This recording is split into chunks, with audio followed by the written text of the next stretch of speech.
এবার সমস্ত ফেরেশতাদেরকে বলতেছে, রে ফেরেশতারা, তোরা আমাকে দ্বিতীয় সেজদাটা কেন করলে? প্রথম সেজদাটা আমি আদমের সম্মানার্থে আমি প্রথম সেজদাটা বলেছিলাম আদমকে করার জন্য, এখন দ্বিতীয় সেজদাটা কেন করলে? এবার ফেরেশতারা বলতেছে, প্রভু গো আল্লাহ, ইবলিস সেজদা করলো না, আমরা সবাই সেজদা করেছি। সেজদা না করার কারণে আপনি তাকে বুসরা নগরে নিক্ষেপ করেছেন, যার কারণে একজন ফেরেশতা তাকে 6650টা সর মারছে। আল্লাহ, আপনি যদি আমাদেরকে সেজদা না করার কারণে আপনি যদি আমাদেরকে বুসরা নগরে নিক্ষেপ করতেন, তাহলে তো আমরা হয়তো শয়তান হয়ে যাইতাম। আল্লাহ, আপনার সম্মানার্থে আল্লাহ, আপনি যে আমাদেরকে এই সর থেকে আপনি আমাদেরকে হেফাজত করেছেন, আল্লাহ এর জন্য আপনার সম্মানার্থে আমরা আপনাকে আপনার কুদরতি পায়ে আরেকটা সেজদা মেরে দিলাম। আমার আল্লাহ রাব্বুল আলামিন বললেন, আরে ফেরেশতারা, তোরা সাক্ষী থাক, আমি আল্লাহ তোদের কাছে ওয়াদা করলাম, তোরা সাক্ষী থাক। আমার আদমের সন্তানেরা যখন দুনিয়ার মধ্যে কোটি কোটি আদম সন্তান যখন দুনিয়াতে যাবে, 5 ওয়াক্ত নামাজ যখন আমি আল্লাহ যখন সন্তানদের উপরে আদম সন্তানদের উপরে যখন ফরজ করব, আমি আল্লাহ আজ থেকে বিধান করে দিলাম, এই ফেরেশতারা সাক্ষী রাখ, 1 রাকাত নামাজে আমার আদম সন্তানেরা আমি আল্লাহ পাককে দুটো সেজদা করবে। প্রশ্ন পাইছেন? কয়টা সেজদা? 2টা সেজদা। 2টা সেজদা করছে। এবার ইবলিস কোথায় বলেন তো দেখি? বুসরা নগরে নিক্ষেপ, সর খাইতেছে। এখন সর খাইতে খাইতেছে অস্থির হয়ে গেছে। হঠাৎ করে মনে হইল বুসরা নগরে সর খাইতে খাইতে রহমাতাল লিল আলামিনের কথা স্মরণ হয়ে গেছে। মনে আছে নি? লৌহে মাহফুজে লাইতে স্মরণ করতেছে যে আল্লাহর নবীর কাছে যদি চা হয়, তা আল্লাহ সব কিছু মঞ্জুর করে। ইবলিস আবার বুসরা নগরে স্মরণ করতেছে লৌহে মাহফুজের কথা, কারণ আল্লাহ তো কোরআনের মধ্যে ঘোষণা করেছে, রহমাতাল লিল আলামিনের নাম নিয়ে যদি, আল্লাহর বন্ধুর নাম নিয়ে যদি আল্লাহর কাছে কোনো কিছু চা হয়, আল্লাহ ফিরিয়ে দেয় না।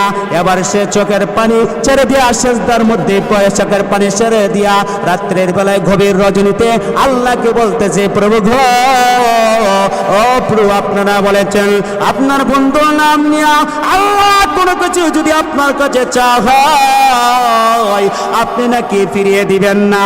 আল্লাহ আপনার কাছে কোনো কিছু চায় না, তবে আল্লাহ ওই ফেরেশতার স্বর আর ভালো লাগে না, আল্লাহ সহ্য করতে পারে না। আল্লাহ আপনার বন্ধুর নাম নিয়ে আপনার কাছে চাইতেছি, আল্লাহ গো, ওই ফেরেশতার চর থেকে আমাকে কি একটু মাফ করে দেওয়া যায় না? আমার আল্লাহ ডাক দিয়ে বললেন, আরে ইবলিস, তুই যে আমার বন্ধুর নাম নিয়েছ, যারে যা আমার বন্ধুর খাতিরে আমি আজ থেকে ওই ফেরেশতার চর থেকে তোরে মাফ করে দিলাম। ওই ফেরেশতার চর থেকে আল্লাহ মাফ করে দিল। এখন বন্ধুরা আমার নবী যখন ইন্তিকাল করলেন, দুনিয়া থেকে চলে গেলেন, এখন বুঝে থাকলে বলেন তো সবচেয়ে বেশি কেঁদেছিল কে? আলোচনা কিন্তু মেন আলোচনা আসতেছে। সবচেয়ে বেশি কেঁদেছিল কে? আপনজনের মধ্যে মা ফাতেমা, এবং সাহাবীদের মধ্যে হযরত বেলাল, এবং আরেকজন সবচেয়ে বেশি কেঁদেছিল ইবলিস চাচা। কিভাবে? আল্লাহর নবীজির ইন্তেকালের খবর নিয়ে যখন হযরতে আবু বকর উহুদ পাহাড়ের পাশ দিয়া যখন যাইতেছিলেন, তখন হঠাৎ করে তাকায় দেখে ইবলিস চাচা উহুদ পাহাড়ের মাঝখানে একটা জুর আছে, জুরের মাঝখানে ইবলিস চাচা গড়াগড়ি করে কাঁদতেছে। এখন আবু বকর সিদ্দিক রাদিয়াল্লাহু তাআলা আনহু ইবলিসের পায়া কই, রে ইবলিস, তোর চিনতে পেরেছি। ইবলিস না, তুই আজকে কাঁদস কেন? তোর চিরশত্রু মুহাম্মদ দুনিয়া থেকে চলে গেছে, তোর তো খুশি আনন্দ করা দরকার, তুই কাঁদতাস কেন? এবার ইবলিস ক, আবু বকর ভাই, আপনার কাজটা ঠিক করলেন। তো কিভাবে? মুহাম্মদের সাথে আমার কোনো শত্রুতা আমি নাই, আমার শত্রুতা আমি হলো আদম এবং আদমের সন্তানের সাথে। এবার আবু বকর বলতেছে, তাই নাকি? জি ভাই।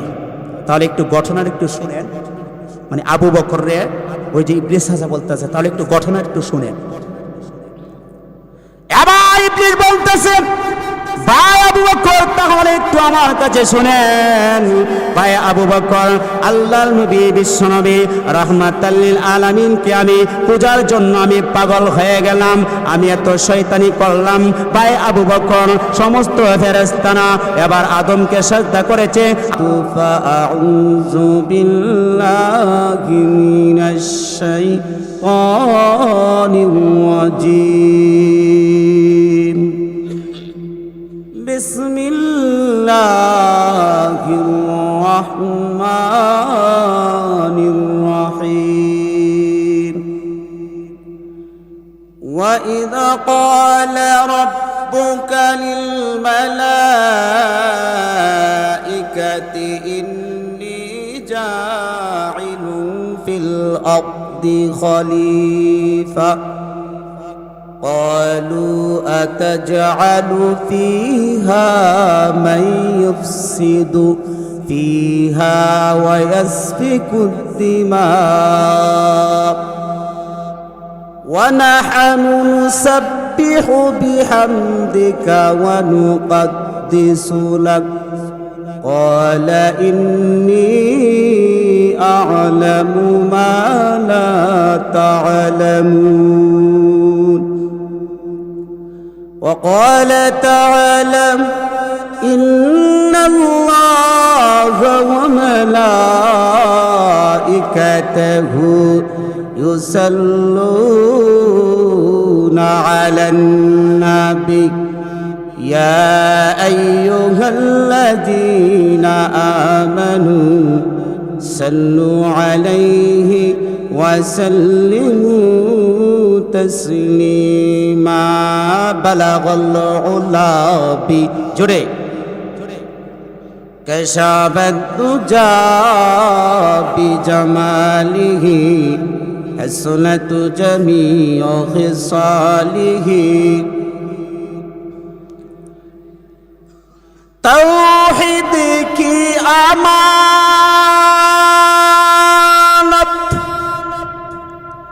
तौहीद की अमानत सीनों में है हमारा, आसा नहीं मिटाना नमशा हमारा। जुरे जुरे बलगल उला जुरे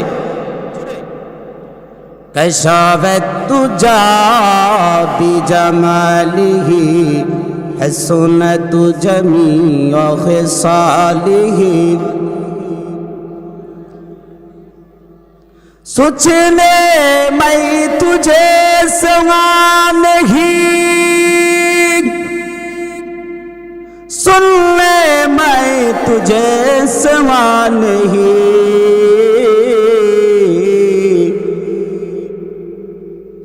सोचने मैं तुझे सवा नहीं, ज़बा जा रंग कर अल्लाह ला इलाहा इल्लल्लाह। जुड़े अरे जुड़े ला इलाहा माशाअल्लाह ला इलाहा। আসিয়া খেলে প্রমুর খেলা, আসিয়া খেলে প্রমুর খেলা, ফেরাউন দেই তারে কত জ্বালা। আরশ থেকে আল্লাহ বলেন, আরশ থেকে আল্লাহ বলেন, করে দাও বেহেশতেরি দানা, লা ইলাহা ইল্লাল্লাহ। জুড়ে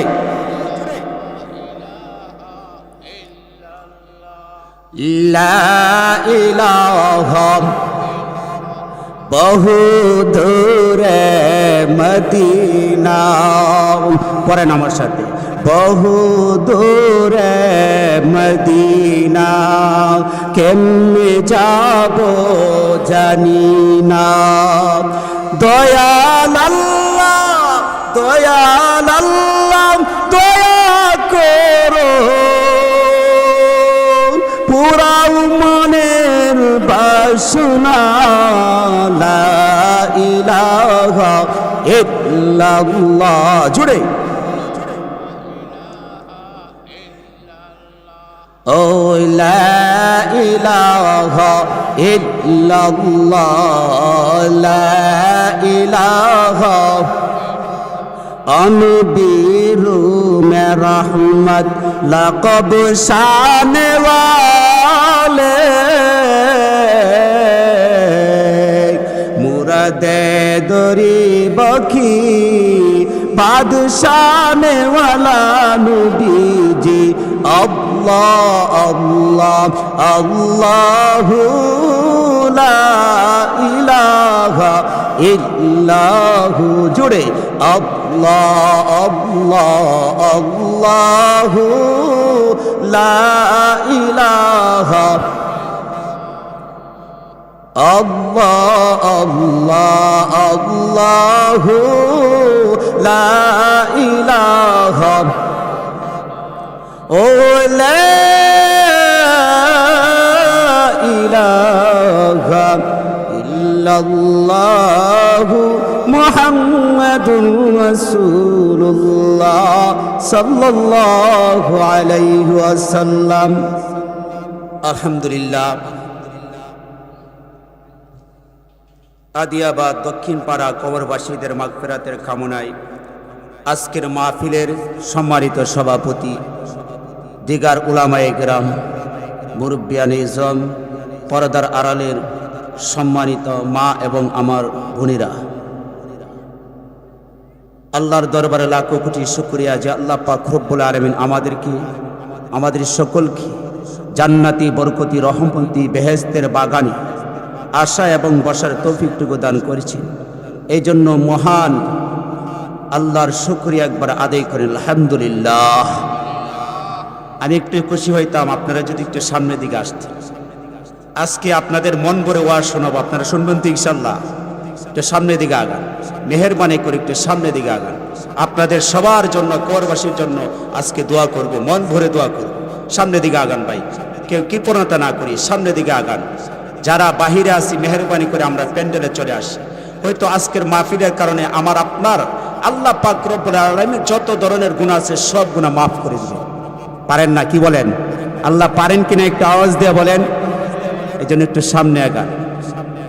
আমি আপনাদের সম্মুখে সূরাতুল বাকারা 30 নম্বর আয়াতে কারিম তেলাওয়াত করেছি।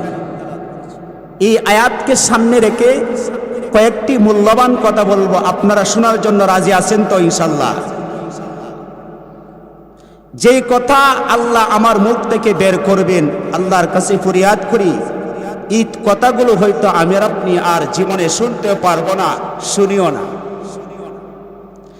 আমি যে আয়াতে কারিমা তেলাওয়াত করেছি ওই আয়াতের মধ্যে মুফাসসিরে গ্রাম ব্যাখ্যা করেন যে আল্লাহ পাক রব্বুল আলামিন জান্নাতের মধ্যে যত ধরনের ফেরেশতা আছে সব ফেরেশতাকে আল্লাহ ডাকবেন। ডাকার পরে একটা মজলিস করবেন, সভা করবেন, মিটিং করবেন। কি বলে, মিটিং এর দরকার আছে না নাই? হ্যাঁ আছে না? আপনাদের মসজিদের মিটিং আপনারা করেন না, মিটিং না করলে কি চলবে? মসজিদ কিভাবে চলবে? ফেরেশতাদেরকে আল্লাহ জান্নাতের মধ্যে ডাকবেন। ডাকার পরে একটা মিটিং করবেন, সভা করবেন। ডেকে ডেকে আমার আল্লাহ বলবেন, وَإِذَ قَالَ رَبُّكَ لِلْمَلَائِكَةِ إِنِّي جَاعِلٌ فِي الْأَرْضِ خَلِيفَةً قَالُوا أَتَجْعَلُ فِيهَا مَن يُفْسِدُ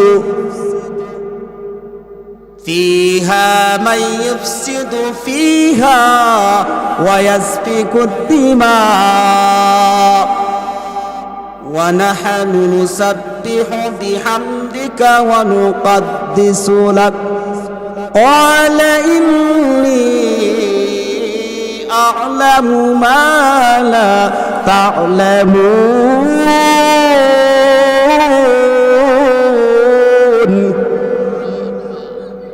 ফেরেশতাদেরকে আল্লাহ ডেকে বলবেন, ও ফেরেশতারা, আমি পৃথিবীর জমিনের মধ্যে একজন খলিফা নিযুক্ত করতে চাই, তোমরা কি বলো, পরামর্শ দাও। আচ্ছা বলেন তো দেখি, আল্লাহর কি দরকার আছে ফেরেশতাদের বলার? কি বলেন? আল্লাহর কি ফেরেশতাদের অর্ডার নেওয়া দরকার আছে? তারপরে আল্লাহ ফেরেশতাদের বলতেছে, দেখি ফেরেশতারা কি বলে।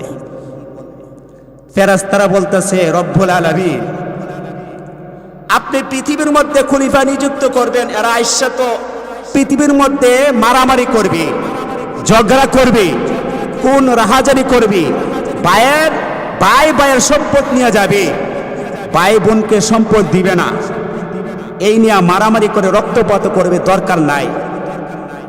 ওয়া নাহনু নুসাব্বিহু বিহামদিকা ওয়া নুকাদ্দিসু লাক ক্বালা ইন্নী আ'লামু মা লা তা'লামুন। আল্লাহ, আমরাই তো আপনার ইবাদত, প্রশংসা, তাসবিহ পাঠের জন্য আমরাই যথেষ্ট, আর কোনো জাতি দরকার নাই। আল্লাহ কি বললেন? ক্বালা ইন্নী আ'লামু মা লা তা'লামুন। ফেরেশতারা, আমি আল্লাহ যা জানি তোমরা তা জানো না। জুড়ে বলেন ঠিক কিনা? আমি যা জানি তোমরা জানো না। বলেন তো, আল্লাহ যা জানে আমরা জানি, ফেরেশতারা মনে হয় জানে। ফেরেশতারা কিন্তু আল্লাহ জিজ্ঞাসা করছে, দেখি ফেরেশতারা কি বলে। এখন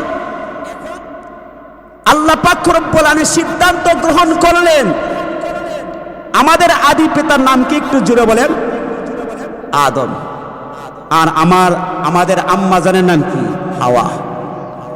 আমাদের আদি পিতা, আমাদের আম্মা জান, আমাদের পিতা দুনিয়াতে কিভাবে আসলো, আল্লাহ কিভাবে সৃষ্টি করলেন আমরা জানি না। কিন্তু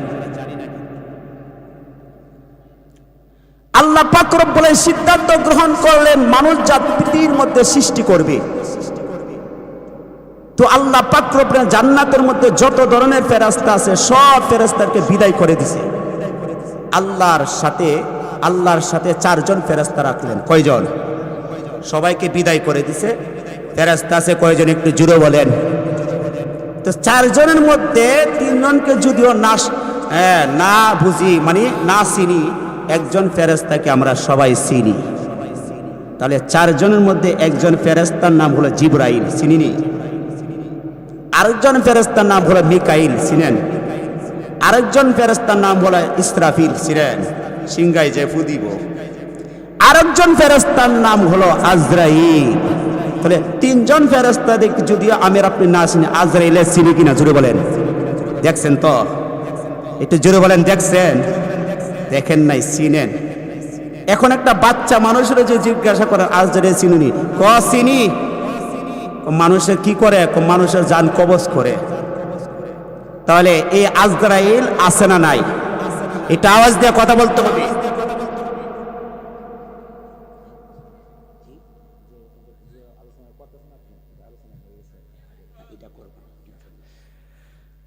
তাহলে আল্লাহ বললেন 4 জন ফেরেশতা রাখলেন। এখন আল্লাহ পাক রব্বুল আলামিন বলতেছেন যে আমি আদম বানাবো, তোমরা মাটি নিয়ে আসো। এখন ফেরেশতারা বলতেছে, আল্লাহ কোন জায়গা থেকে মাটি নিয়ে আসবো? আল্লাহ বললেন কাবা শরীফ থেকে মাটি নিয়ে আসো, আমি আদম বানাবো। মজার কথা কিন্তু।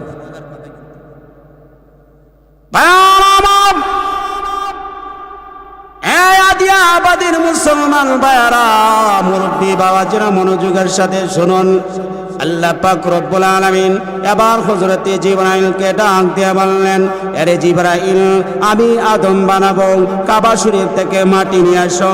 এবার জিবরাইল যখন কাবা শরীফের মধ্যে যখন মাটি আনার জন্য যখন চলে গেলেন গো, যেই মাত্র কাবা শরীফের মধ্যে যখন মাটির মধ্যে যখন হাত রাখলেন, হাত রেখে যখন এক মুষ্টি মাটি যখন হাতের মধ্যে নিলেন, নেওয়ার সাথে সাথে এবার মাটি হাওমা করে চিল্লাইতে আরম্ভ করল। এবার জিবরাইল মাটির কান্না দেখে, মাটির কান্না শুনে জিবরাইলের দয়া লেগে চলে আসলো। জিবরাইল মাটি ছেড়ে আল্লাহর কাছে চলে আসলেন। আল্লাহ জিবরাইলকে বলতেছে, আরে জিবরাইল, আমি আদম বানাবো, মাটি কোথায়? এবার জিবরাইল বলতেছে, রব্বুল আলামিন মাটির কান্না দেখে আমার দয়া চলে আসলো, এই জন্য আমি কাবা শরীফের মাটি আমি ছেড়ে চলে আসলাম। আল্লাহ পাক রব্বুল আলামিন এবার হযরত ইসরাফিলকে পাঠিয়ে দিলেন কাবা শরীফের মাটি আনার জন্য। যেই মাত্র ইসরাফিল যখন কাবা শরীফের যখন মাটির মধ্যে যখন হাত রাখলেন, হাত রাখার সাথে সাথে কাবা শরীফের মাটি হাউমাউ করে চিল্লাইতে আরম্ভ করলেন। এবার মিকাইলকে এবার বললেন, ও ভাই মিকাইল, আমাকে নিয়ে যেও না, আমাকে দিয়ে আল্লাহ যে আদম বানাবে ওই আদম সন্তানেরা দুনিয়াতে যাবে, ঝগড়া করবে, মারামারি করবে, গুনাহ করবে, যার কারণে আমাকে আল্লাহ জাহান্নামে দিবে। ঠিক কিনা? জাহান্নামে দিবে। ভাই মিকাইল, আমাকে নিয়ে যেও না, আমাকে ছেড়ে দাও। এবার মিকাইল চলে গেলেন।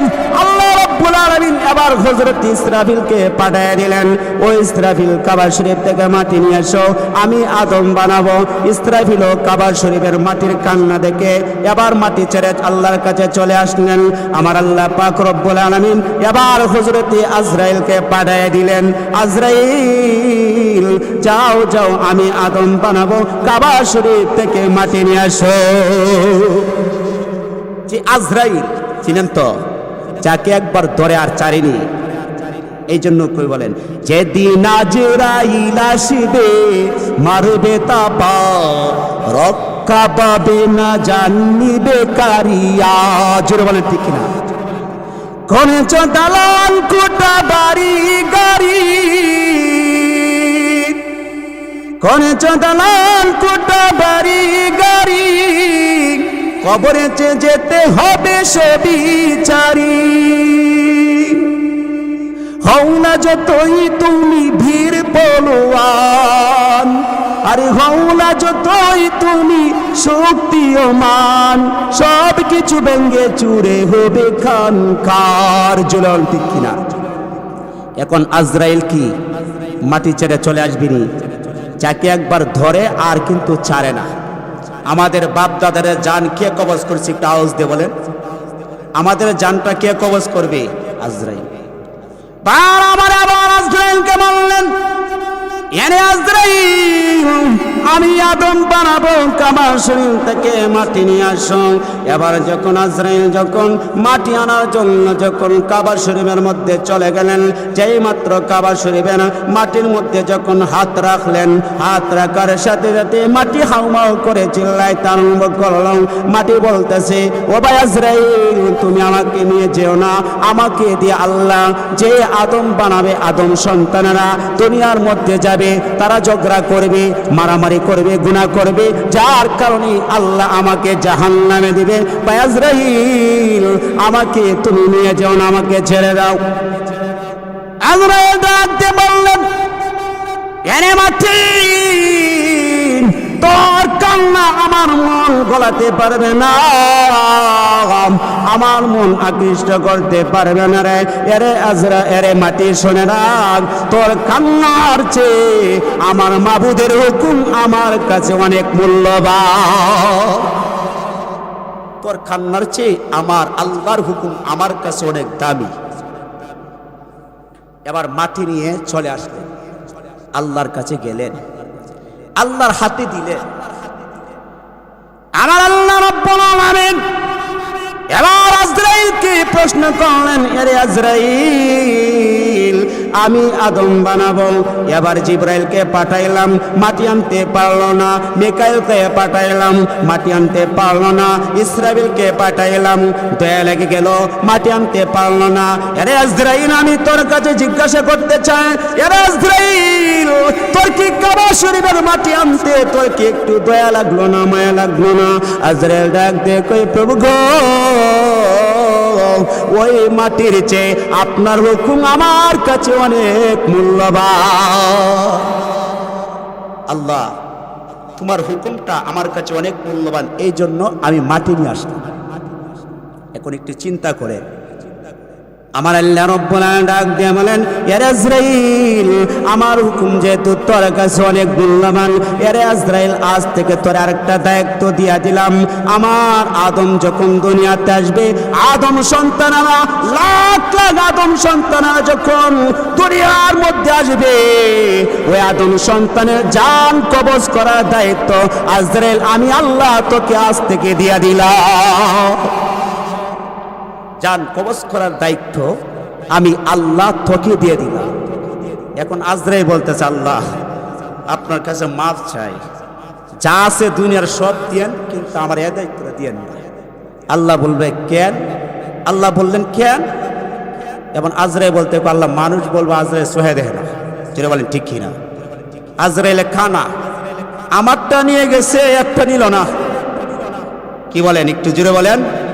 আল্লাহ বললেন, এরে আজরাইল, আমি আমার বান্দাকে দুনিয়া থেকে এমন একটা উসিলা দিয়ে নিয়ে যাব, তোর কথা আমার কথা স্মরণ করবে না, শুধু খালি উসিলারা গালি মারবি।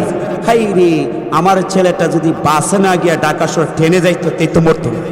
আরে আমার ছেলেটা নৌকা নিয়ে যদি না যায়, যদি হেঁটে যাইতো, তাই তো মরতো না, যেটা বলেন ঠিক কিনা? আর আমার ছেলেটা যদি হুন্টার না চালাইতো, তাই তো মরতো না, শুধু খালি উসিলের গালি মারবে, তোর কথা আমার কথা স্মরণও করবে না, যেটা বলেন ঠিক কিনা? এবার আজরাইল কিন্তু মাটি নিয়ে আল্লাহর হাতে দিলেন। দেওয়ার পরে আল্লাহ পাক রব্বুল আলামিন আদমকে বানাইলেন 40 গজ লম্বা, 120 হাত, 120 হাত বানায় রাখছে। এখন তো কাদা মাটি দিয়ে বানাইছে, শুকাইছে না এখন। এখন জান্নাতের ভিতরে কি না শুকালে নেওয়া যাবে? এখন 7 দিন পরে ইবলিস চাচারে চিনেন তো? একটু জোরে কন্যা, তো ইবলিস চাচারে চিনেন তো? ইবলিস চাচা করলেন কি, ফেরেশতাদের নিয়ে কোথাও ঘুরতে গেছে জান্নাতের ভিতরে, গুইরা সুইরা খাই লাগছে, আসার পরে দেখে বিশাল বড় একটা দেহ দেখা যায়। এবারে ইবলিস চাচা বলতেছে, আল্লাহ এটা কিতা বানাইছে, যে বড় দেহ দেখা যায় লম্বা, ইডারও যদি আল্লাহর ইবাদত বন্দিগি হিসেবে বানায়, এত ফেরে চিনতে সারা পারতো না, জুড়ে বলেন ঠিক কিনা? এ আবার আল্লাহর ইবাদত বন্দি কিভাবে করবো? মজার কথা কিন্তু আসতেছে সামনে। এখন ইবলিস চাচা কই ফেরেশতাদেরকে, তোরা একটু দাঁড়া, আমি একটু অনেক ভিতরে ঢুকি, দেখি আল্লাহ আদমের কি বানাইছে। বলেন তো, আদমের ভিতরে কি এখন কিছু আছে? এখনো কিছু দেই নাই। ইবলিস চাচা করলেন কি, একটু আদমের পায়খানা রাস্তা দিয়া ভিতরে একটু ঢুকছে। ঢুকার পরে ঢুকতে ঢুকতে নাভি পর্যন্ত উঠছে, উঠার পরে দম বন্ধ হয়ে চলে আসছে, আর উঠতে পারে না। রাগের সুরে 3 বার থুতু নিক্ষেপ করছে আদমের পায়খানা রাস্তা পেটের ভিতরে। আল্লাহ রব্বুল আলামিন হযরত জিবরাইলকে পাঠিয়ে দিলেন, জিবরাইল, আদমের দেহ পিঞ্জরার ভিতর থেকে থুতুটা তুমি বাহির করে আমার হাতে দাও। আমি আল্লাহ পৃথিবীর জমিনের মধ্যে আরেকটা সৃষ্টি, আমি আল্লাহ আরেকটা কুদরত নিদর্শন আমি আল্লাহ সৃষ্টি করব। সুবহানাল্লাহ বলবেন না? এবার জিবরাইল বাহির করে থুতুটা বাহির করে আল্লাহর হাতে দিছে। দেওয়ার পরে আল্লাহ পাক রব্বুল পৃথিবীর জমির মধ্যে কুকুর সৃষ্টি করছে। সুবহানাল্লাহ বলবেন না? কুকুর কোথায় থেকে আসছে শুনছেন? আরো এমন কিছু কথা বলবো জীবনে শুনেন নাই, আমি আগেই বলছি। তাফসীর থেকে বলবো, কোরআনের আয়াত সামনে নিয়ে বসছি, কোনো ফালতুমি আমার সাথে কোনো কথা নাই, আল্লাহর কালামকে নিয়ে সামনে নিয়ে কথা বলবো, শোনার জন্য রাজি আছেন তো? এবার আল্লাহর হাতে দিতে কুকুর সৃষ্টি করছে। এখন সৃষ্টি করার পরে আল্লাহ পাক রব্বুল 40 দিন পরে শুকাইছে। শুকানোর পরে জান্নাতের ভিতরে আদমকে ঢুকাইছে। এখন কিন্তু মা হাওয়ার আদমের সাথে বিবাহ হয় নাই, বিবাহ করাইব। রাজি আছেন তো? ঢুকানোর পরে 40 দিন পরে জান্নাতের মধ্যে ঢুকাইছে। ঢুকানোর পরে আবার সব ফেরেশতাদেরকে আল্লাহ দাওয়াত করছে। আদমের ভিতরে রূহ ঢুকানো হবে। সব ফেরেশতারা আসলেন। আসার পরে আল্লাহ পাক রব্বুল আলামিন প্রথমে মাথার তালু দিয়া আদমের রূহটা ঢুকাইলেন। ঢুকানোর সাথে সাথে রূহটা 1 সেকেন্ড দেরি হয় না, বাইর হয়ে চলে আসে।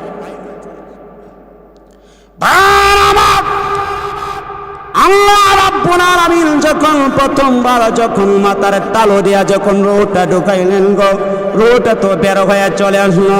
আল্লাহ রব্বুল আলামিন এবার রুহকে প্রশ্ন করলেন, এর রুহ বাইর হয়ে কেন চলে আসলে? রুহ ডাক দিয়ে কই, রব্বুল আলামিন আদমের দেহ পিঞ্জরার ভিতরে এত অন্ধকার, আল্লাহ দম ভরে আসে, আল্লাহ থাকতে পারে নাই, এই জন্য আল্লাহ বাহির হয়ে চলে আসলাম। আমার আল্লাহ পাক রব্বুল আলামিন আবার দ্বিতীয়বার রুহটাকে মাথার তালু দিয়ে ঢুকাইলেন। ঢুকানোর সাথে সাথে এক সেকেন্ড দেরি করে নাই, রুহটা বাইর হয়ে চলে আসলো। আল্লাহ রুহকে প্রশ্ন করলেন, এর রুহ আবার বাইর হয়ে কেন চলে আসলে? রুহ ডাক দিয়ে কই, প্রভু গো, ও প্রভু, আদমের দেহ পিঞ্জরার ভিতরে এত অন্ধকার, আল্লাহ দম ভরে আসে, ভিতরে থাকতে পারি না, এই জন্য বের হয়ে চলে আসলাম। আমার আল্লাহ রব্বুল আলামিন এবার হযরত জিবরাইলকে ডাক দিয়ে বললেন, জিবরাইল রে, এ জিবরাইল, জান্নাতের মধ্যে একটা সোনার একটা তালা পাত্র আছে, ডাকনি ওই পাত্রটা নিয়ে আসো। জিবরাইল নিয়ে আসলেন। নিয়ে আসার পরে আমার আল্লাহ পাক রব্বুল আলামিন জিবরাইলকে বললেন, আরে জিবরাইল, আদমের রূহটাকে তুমি ওই পাত্রের ভিতরে রাখো। রাখার পরে আল্লাহ রব্বুল আলামিন বলে দিলেন, ওই পাত্রটাকে তুমি সিদরাতুল মুনতাহায় নিয়ে যাও, রূহটাকে নিয়ে যাও। এবার জিবরাইল নিয়ে গেল, বলে দিলেন, আরে জিবরাইল, তুমি নিয়ে যাও আমার বন্ধুর রূহটা সিদরাতুল মুনতাহায়, অবশিষ্ট রূহটা আমি রেখে দিয়েছি। ওই রূহটার সাথে আদমের রূহটাকে দুই একবার স্পর্শ করবা, ছোঁয়া নিয়ে আসবা, লাগা নিয়ে আসবা। জিবরাইল যখন তিনবার যখন স্পর্শ করে নিয়ে আসলেন, আল্লাহর হাতে দিলেন। আল্লাহ পাক রব্বুল আলামিন এবার যখন রূহটাকে তৃতীয়বার যখন মুখ দিয়ে যখন রূহটাকে ঢুকাইলেন, ঢুকানোর সাথে সাথে এখন তো রূহ বের হয় না। আল্লাহ রব্বুল আলামিন এবার রূহকে ডাক দিয়ে বললেন, আরে রূহ, তুই এখন বের হয়ে কেন চলে আস না? এবার রূহ ডাক দিয়ে বলতেছে, প্রভু গো, আল্লাহ, এখন তো আদমের দেহ পিঞ্জরার ভিতরে এতই আলোকিত হয়ে গেছে, আর কখনো এমন আলোকিত দেখি না। আল্লাহ, এত আলোকিত হয়ে গেছে, দুইবার আর কখনো এমন আলোকিত দেখি না। আমার আল্লাহ রব্বুল আলামিন এবার রূহকে ডাক দিয়ে বললেন, এর রূহ, এই হলো আমার বন্ধুর তাজাল্লুতি। আমি আমার বন্ধুকে যদি দুনিয়াতে না পাঠাইলাম, আসমান জমিন কোনো কিছু সৃষ্টির করার দরকার ছিল না। আমি আমার বন্ধুকে এত সম্মান করি, যেহেতু আমার বন্ধু রুহুর সাথে আদমের রুহটাকে স্পর্শ করা হলো, ছোঁয়ানো হলো, এই জন্য আদমের দেহটা আমি আল্লাহ একেবারে আলোকিত বানিয়ে দিলাম। চিন্তা করছেন, লাগানোর কারণে রুহটা কিন্তু আদমের পুরা দেহটা আলোকিত হয়ে গেছে। একটু চিন্তা করেন, এখন আদমের রুহ দেওয়া হলো, এখন আদম বসবে, বসাবে। জিবরাইলকে আল্লাহ বললেন, জিবরাইল, এখন আদম হাসি দিবে। মানুষ হাসি দেয় না? হাসি দিলেন দেখবেন নাক দিয়ে অটোমেটিক ময়লা আবর্জনা বের হয়। জুড়ে বলেন ঠিক কিনা? আমার সাথে কথা বলতে হবে, আবর্জনা বের হয় কিনা। আল্লাহ পাক রব্বুল আলামিন জিবরাইলকে বললেন, জিবরাইল, একটা কাজ করো, যখন আদম যখন হাসি দিবে, তখন জান্নাতের মধ্যে একটা মরিয়ম ফুল আছে, ফুলটার নাম কি একটু জুড়ে বলেন? মরিয়ম ফুল। আদমের নাকের সামনে এনে তুলে ধরবা, আদম যখন হাসি দিবে ময়লা আবর্জনা ফুলটার মধ্যে জমা হবে। আর ওই ফুলটা তুমি করবা কি, জান্নাতের মধ্যে রিজার্ভ রাখবা। আর ওই ফুল দিয়ে আমি দুনিয়ার মধ্যে, পৃথিবীর মধ্যে আরেকটা কুদরত সৃষ্টি করবো। জুড়ে বলেন সুবহানাল্লাহ। এবার ওই ফুলটা জান্নাতের মধ্যে রিজার্ভ করে রাখছে। রাখার পরে জিবরাইলকে আল্লাহ বলতেছে, জিবরাইল, তুমি মরিয়মের কাছে ফুলটা নিয়ে যাও। মরিয়মের কাছে ফুলটা নিয়ে নাকের সামনে ধরবা, আর মরিয়ম ফুলটা থেকে ঘ্রাণ নেবে। যখন নাকের সামনে যখন জিবরাইল ধরলেন, আর মরিয়ম যখন একটু ঘ্রাণ নিলেন, আল্লাহ পাক রব্বুল আলামিন মরিয়মের গর্ভে হযরত ঈসা আলাইহিস সালাতু ওয়াস সালামকে দান করে। জোরে বলেন সুবহানাল্লাহ। মরিয়মের মনে হয় স্বামী ছিল, একটু জোরে কন্যাতে, মরিয়মের মনে হয় স্বামী ছিল। তাহলে সন্তান কোথায় থেকে আসছেন, পাইছেন? আরো কিছু বিশেষ তত্ত্ব পাইবেন। কাফনের কাপড় পুরুষের 3টা কেন, মহিলার 5টা কেন? হুজুর ফরজ কই থেকে আসছে? ইবলিস চাচা কি করছে? সাপের 4টা পাও ছিল, পাও কোথায়? সব সামনে তাফসিরে আসতেছে। এই জন্য মরিয়ম ফুলটা যখন ধরলেন, ঈসা আলাইহিস সালাতু ওয়াস সালাম আল্লাহ দান করলেন। এখন আল্লাহ পাক রব্বুল আলামিন আদম আলাইহিস সালাতু ওয়াস সালামকে বলতেছে, হে আদম, জান্নাতের মধ্যে যত নিয়ামত আছে আমি আল্লাহ তোমাকে দান করলাম, তুমি ভোগ করতে থাকো। এখন আদম আলাইহিস সালাতু ওয়াস সালাম একাধারে তাকতেছেন, এই কথা বলে আল্লাহ চলে গেলেন, ফেরেশতারা চলে গেল। আদম আলাইহিস সালাতু ওয়াস সালাম একা জান্নাতের মধ্যে বসবাস করতে করতে 70,000 বছর হয়ে গেছে। কয় হাজার বছর? এখন 70,000 বছর হওয়ার পরে আল্লাহকে বলতেছে, আল্লাহ আর ভাল লাগে না, একটা সাথী দেন না। আচ্ছা যুবক ভাইরা যারা আছেন, কে কে বিবাহ করছেন? একটা হাত উঠান তো। করছেন? আচ্ছা বাড়িতে যাওয়ার পরে যদি আপনাদের সাথী না পান, মানে বউ না পান, ভাল লাগবে? এটা জোরে কন্যাতে ভাল লাগবে? মনে হয় আপনারা মুরব্বীরা কেউ বিবাহ করেন, ভালো লাগবে? আদম বলতেছে, আল্লাহ সাথী ছাড়া তো ভালো লাগে না, 70,000 বছর হয়ে গেছে, জান্নাতে ভালো লাগে না, একটা সাথী দেন না। আল্লাহ পাক রব্বুল জিবরাইলকে বললেন, জিবরাইল তুমি জান্নাতের মধ্যে যাও, একটা সার্জারি ডাক্তারি সাজাও। মানে জিবরাইলকে আল্লাহ সব কাজে লাগাবে। দেখবেন যে চেয়ারম্যান সাহেব, সুফিদান্নি কই, এদেরকে দেখবেন যে সব কাজে লাগাইতে পারে, টাকা দিলে গোয়া সাফ করে, জুড়ে বলেন ঠিক কিনা? পায়খানা আপনার সব সাফ করে। জিবরাইলকে আল্লাহ সব কাজে লাগায়। আল্লাহ বলতেছে, জিবরাইল জান্নাতের মধ্যে যাও, তুমি আদমের সার্জারি ডাক্তার হিসেবে জান্নাতের মধ্যে যাও। এবার জিবরাইল জান্নাতের মধ্যে গেলেন। আল্লাহ বললেন, তুমি জান্নাতের মধ্যে গেছো ঠিক আছে, এখন আদমের বাম পাজরে হাড্ডি রেখে অপারেশন করে আমার কাছে নিয়ে আসো। এখন কিন্তু হাওয়া সৃষ্টি হবে। তো জিবরাইল আলাইহিস সালাতু ওয়াস সালাম আদমের বাম পাজরে হাড্ডিটাকে অপারেশন করে আল্লাহর হাতে দিলেন। এখন জুড়ে বলেন তো, অপারেশন করলে রক্ত বের হয় কিনা? এটা আওয়াজ দিয়ে বলেন, অপারেশন করলে রক্ত বের হয় কিনা? এখন হাড্ডিটা আল্লাহর কাছে দেওয়ার পরে হাড্ডির এক অংশ দিয়া মা হাওয়া আলাইহিস সালাতু ওয়াস সালামকে সৃষ্টি করলেন। জুড়ে বলেন সুবহানাল্লাহ। আরেক অংশকে আল্লাহ পাক পৃথিবীর জমিনের মধ্যে নিক্ষেপ করলেন। নিক্ষেপ করার সাথে সাথে আল্লাহ পাক পৃথিবীর মধ্যে বাস সৃষ্টি করলেন। সুবহানাল্লাহ বলে। বাস কোথায় থেকে আসছে? মরলে বাস কোথায় থেকে আসে? এই জিনিসটা পাইছেন নি?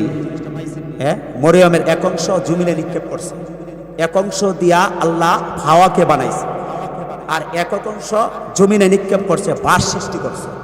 এখন রক্ত বের হয়েছে না অপারেশন করলে? ওই রক্ত দিয়া আল্লাহ পাক পৃথিবীর জমিনের মধ্যে যুগ সৃষ্টি করছে। সুবহানাল্লাহ বলে। এখন প্রশ্ন হতে পারে, হুজুর যুগের মধ্যে এত রক্ত খেয়ে পাইছেন? ওই আদমের হাড্ডির অপারেশন করার যে রক্ত বের হয়েছে, রক্ত দিয়ে আল্লাহ পৃথিবীর জমিনে যুগ সৃষ্টি করেছে। এখন আদম আলাইহিস সালাতু ওয়াস সালাম আল্লাহ পাক রব্বুল আলামিনের অপারেশন করার পরে, মা হাওয়াকে সৃষ্টি করার পরে, এখন তো অপারেশন করলে মানুষ অজ্ঞান থাকে। এখন আদম কিছু বলতে পারে না, অজ্ঞান অবস্থায় জান্নাতের মধ্যে পড়ে আসছে। যখন জ্ঞান চলে আসছে, কিছুক্ষণ পরে তাকায় দেখি রে পাশে এত সুন্দর মহিলা, কে রে? এত সুন্দর মহিলা তো আর কোনোদিন দেখি নাই। তখন আদম বলতেছে, তুমি কে? আল্লাহ আমারে পাঠাইছে আপনারে সুখ দেওয়ার জন্য, তাহলে তুমি আমার কাছে আসো। আল্লাহ বললেন, হে আদম, তোমার জন্য এখনো বৈধ হয় নাই, জায়েজ হয় নাই, তোমাদের দুজনের বিবাহ হবে, তারপরে বৈধ হবে। কি বলেন? বৈধ না হলে কি স্ত্রীকে হাত দেওয়া যায়? এখন আমার আল্লাহ পাক রব্বুল দুজনের বিবাহ পড়াইলেন, আমার আল্লাহ স্বয়ং দাঁড়িয়ে খুতবা পাঠ করলেন। খুতবা হয়ে গেল। এখন আদম আলাইহিস সালাতু ওয়াস সালামকে আল্লাহ বলতেছে, ও আদম, তুমি যে বিবাহ করবা, মোহর কি? মোহর আসেনি? এখন আদম বলতেছে, আল্লাহ টাকা পয়সা কি এটা বুঝি না, আবার মোহর কি দিব? তোমার জন্মের পরে জান্নাতের মধ্যে কিছু দেখছুনি? দেখছি, জান্নাতের প্রতিটা খুঁটি খুঁটির মধ্যে আল্লাহ তোমার নামের সাথে লা ইলাহা ইল্লাল্লাহু মুহাম্মাদুর রাসূলুল্লাহ সাল্লাল্লাহু আলাইহি ওয়াসাল্লাম এই নামটা লেখা। আল্লাহ বললেন, তাহলে মুহাম্মদের নামে তুমি 10 বার দুরূদ পড়ো। সুবহানাল্লাহ বলে। তোমার মোহর আমি আল্লাহ আদায় করে দিব, মাফ করে দিব। 10 বার দুরূদ পড়ছে, এবার মোহর হিসেবে মাফ করে দিতে বিবাহ হয়ে গেছে। কারণ আপনি বলতে পারেন যুবক ভাইরা যারা আছে, তাহলে তো হুজুর সুজা মানে 10 বার কেন 1 কোটি বার বা 100 বার পড়ুন, তাহলে আমার মোহর আদায় বলি। এখন তাদের জন্য আগে বৈধ ছিল, এখন আর জায়েজ নাই, এখন অফ। কি বলেন? তাদের বিবাহ হয়ে গেছে। বিবাহ হওয়ার পরে আল্লাহ পাক রব্বুল সমস্ত ফেরেশতাদেরকে বলতেছে তোমরা জান্নাত থেকে বাইর হও, আদম আর হাওয়ার সাথে আমার গোপন বৈঠক আছে। এখন আদম আর হাওয়াকে আল্লাহ পাক রব্বুল জান্নাতের মধ্যে আমার আল্লাহ ঘোষণা করতেছে, বিসমিল্লাহির রহমানির রহিম,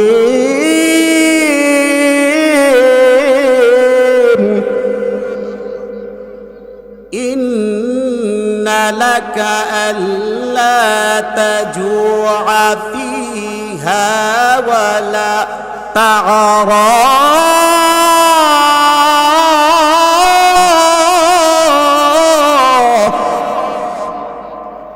وأنك لا تظمأ فيها ولا تضحى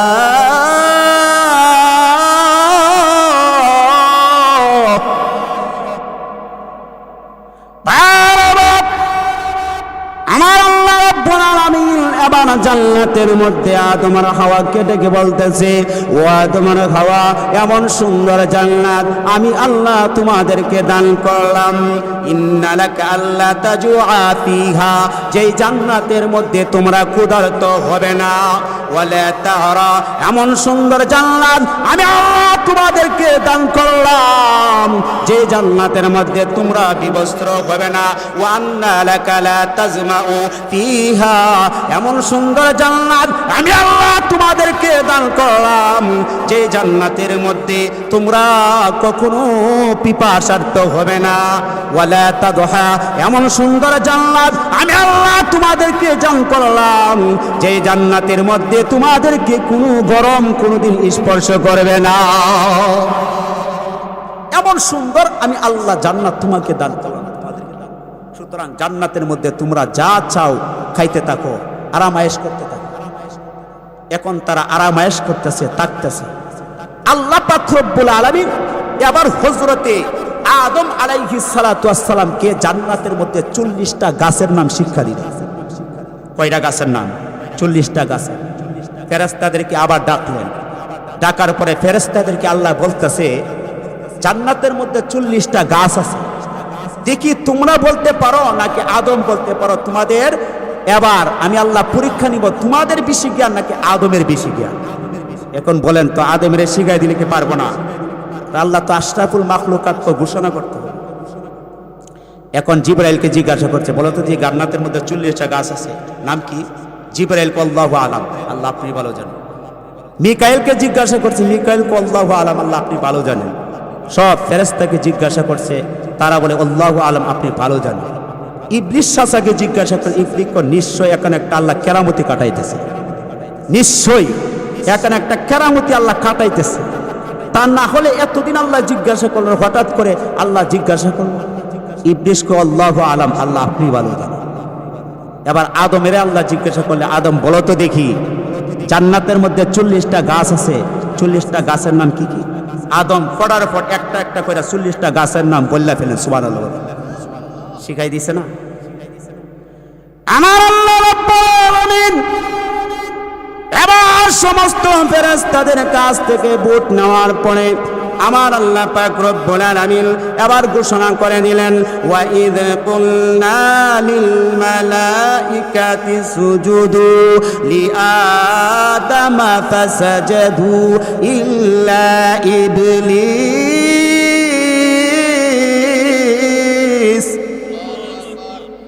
আবা ওয়াস্তাকবারা ওয়া কানা মিনাল কাফিরিন।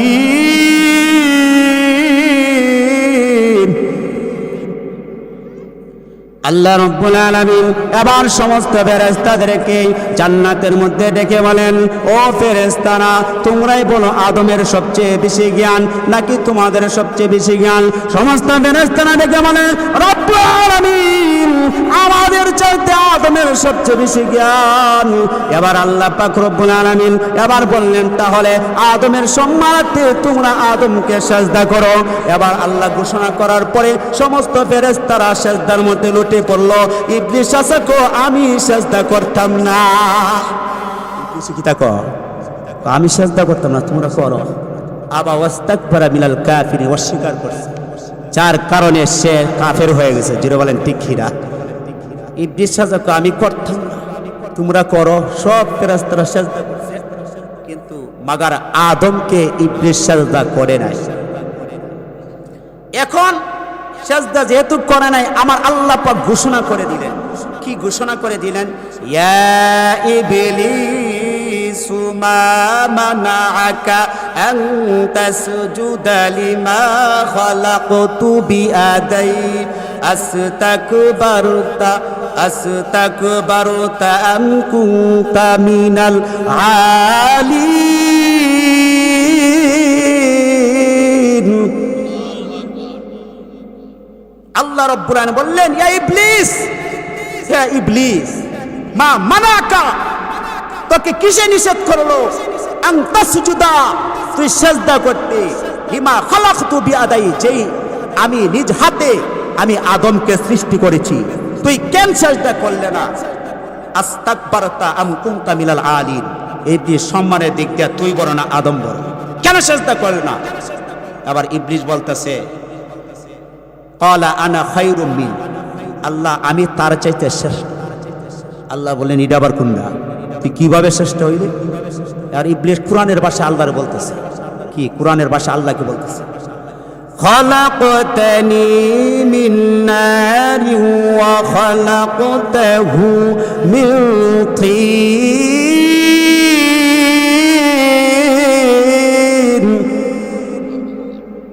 এবার ইবলিস বলতেছে, আল্লাহ আমি হইলাম আদমের চাইতে শ্রেষ্ঠ। রব্বুল আলামিন খলাকতানি মিন নারিন ওয়া খলাকতাহু মিন তিন, আল্লাহ তুমি আমাকে আগুন দিয়া সৃষ্টি করেছো। রব্বুল আলামিন আগুনের স্বভাব হল ঊর্ধ্বমুখে উপরের দিকে ওঠা, আর আদমকে মাটি দিয়া সৃষ্টি করেছো, আর মাটির স্বভাব হলো নিচের দিকে ডাববে। জোরে বলেন ঠিক কিনা? এদিক দিয়া আমি আদমের চাইতে শ্রেষ্ঠ। কেমন যুক্তিরা দিছে, চিন্তা করছেন একটু? আল্লাহ বলতেছে, তুই যেহেতু সবচেয়ে শ্রেষ্ঠ, ক্বালা ফাখরুজ মিনহা ফাইন্নাকা রাজীম ওয়া ইন্না আলাইকা লা'নাতি ইলা ইয়াউমিদ্দিন।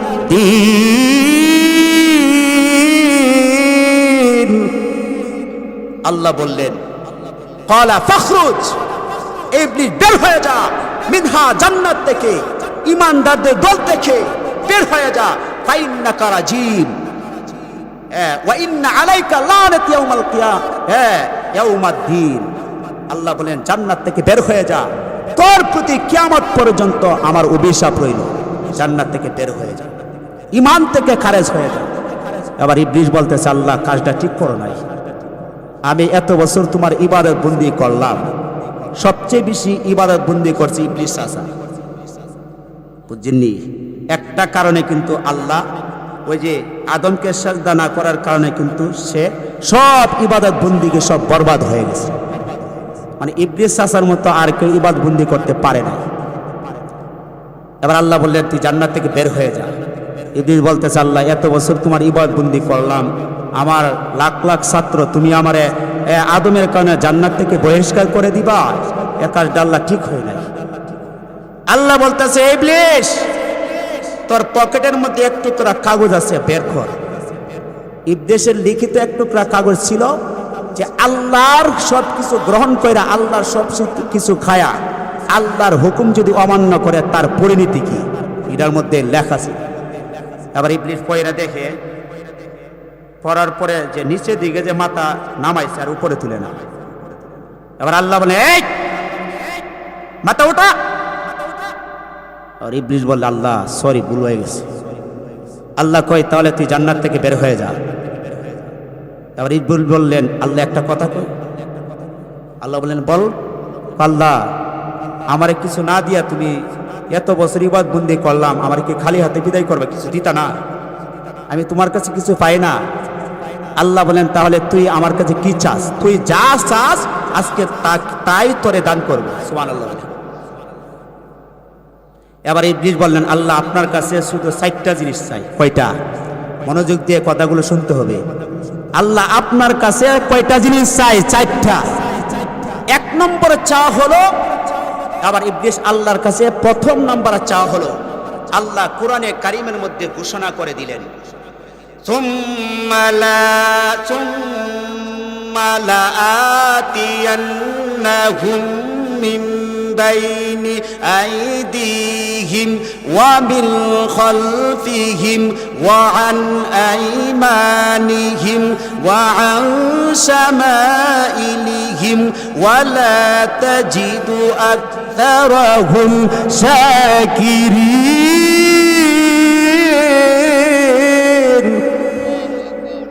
আল্লাহ আমার প্রথম নাম্বার আপনার কাছে চা হলো ডানে বামে সামনে উপরে সব দিক দিয়া আমারে তুমি শক্তি দিতে হবে, ক্ষমতা দিতে হবে। আল্লাহ বললেন এ শক্তি দিয়া তুই করবে কি? চতুর্দিক দিয়া আদমের পাকড়া করবো, তারে পাকড়া করবো, এবারে বন্দি করতে দিব না। আল্লাহ বললেন হে ইবলিস তুই আমার কাছে সব দিক চেয়েছে, মাগার একটা দিক চাই নাই। এখন বলেন তো কোন দিকটা চাই নাই? দেখি আপনাদের কতটুকু জ্ঞান আছে। ডানে বামে সামনে উপরে সব চাইছে, একটা দিক কোনটা চাই না বলেন তো? নিচের দিক। কোন দিক? আল্লাহ বললেন হে ইবলিস তুই সব কিছু আমার কাছে চেয়েছ, একটা দিক চাস নাই। যেই দিকটা তুই আমার কাছে চাস নাই ওই দিক দিয়ে যদি আমার বান্দা যদি অবলম্বন করে, আমি আমার বান্দার জন্য আমি আল্লাহ সাহায্যকারী হয়ে যাব। দেখবেন যে যত একটা মানুষের রাগ উঠো মায়েরালামু এবার কাইটালামু, কিন্তু যদি নিচের দিকে তাকাইতে পারে অটোমেটিক তার রাগ শেষ। জুড়ে বলেন ঠিক কিনা? ইবলিস সব চাইছে, একটা জিনিস চাই।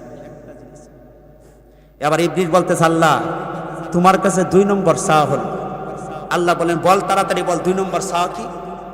ইবলিস বলতেছে ক্বালা রাব্বি ফানজিরনি ইলা ইয়াউমি ইবআসুন। আল্লাহ 2 নম্বর চাওয়া হলো কিয়ামত পর্যন্ত আমারে হায়াত দিতে হবে। কদিন? মানে 1 মাস না 2 মাস, 1 বছর? কিয়ামত পর্যন্ত আমাকে হায়াত দিতে হবে। তখন আল্লাহ বললেন কি আর কি চাস? এবার ইবলিস রাজা বলতেছে আল্লাহ তোমার কাছে 3 নম্বরে চা হলো যে কোনো সময় যে কোনো রূপ যেন আমি ধারণ করতে পারি, এই ক্ষমতাটা তুমি দিতে হবে। তাহলে 4 নম্বরে চাওয়া কি? আল্লাহ বললেন 4 নম্বর আর কি চাস? ইবলিস রাজা বলতেছে আল্লাহ যে আদমের কারণে তুমি আমারে বিতাড়িত করছো, জান্নাত থেকে বাহির করছো, ওই আদমের শিরা উপশিরা প্রত্যেকটা পশমের গুড়া দিয়া যেন আমি ঢুকতে পারি আবার বাহির হতে পারি, এই ক্ষমতাটা তুমি আমারে দিবা। আল্লাহ বলেন যা তোরা 4টা দিয়া দিলাম, দিহি তুই কি করতে পারো? আল্লাহ বলতে ক্বালা ফাইন্নাকা মিনাল মুনজিরিন, তোর আবেদন মঞ্জুর করলাম যা। এবার ইবলিস রাজা বলতেছে কুরআনের ভাষায় ইলা ইয়াউমিল ওয়াক্তিল মারুম। আল্লাহ কিতা তো ঠিক হই ঘটনা কি জানুনি? আল্লাহকে কিতা কইলা ইয়াউমিল ওয়াক্তিল মালুম। আল্লাহ এখন আমি আমার গন্তব্য লক্ষ্যবস্তু পর্যন্ত পৌঁছে গেছি, আর দরকার নেই। আল্লাহ বলেন তোর আবার লক্ষ্যবস্তু কি ধরি? আল্লাহ আমার লক্ষ্যবস্তু এটাই ছিল একক আল্লাহগিরি ক্ষমতার আর একজনের থাকবেন, এটা ভাগাভাগি হয়ে দেবে। কি বুঝটা দেখে আল্লাহ বলে এটা আবার কোনটা রে তুই বুঝাই দে। আল্লাহ এখনো মনে হয় তুমি বুঝো নাই। আল্লাহকে আমি বুঝি না, একটু বুঝাই দে। আবার ইবলিস চাচা কোরআনের ভাষা আল্লাহকে বলতেছে, আল্লাহরা বুঝাই দিচ্ছে। আল্লাহ তাআলা বলেন قال فبعزتك لأغوينهم أجمعين إلا عبادك منهم المخلصين।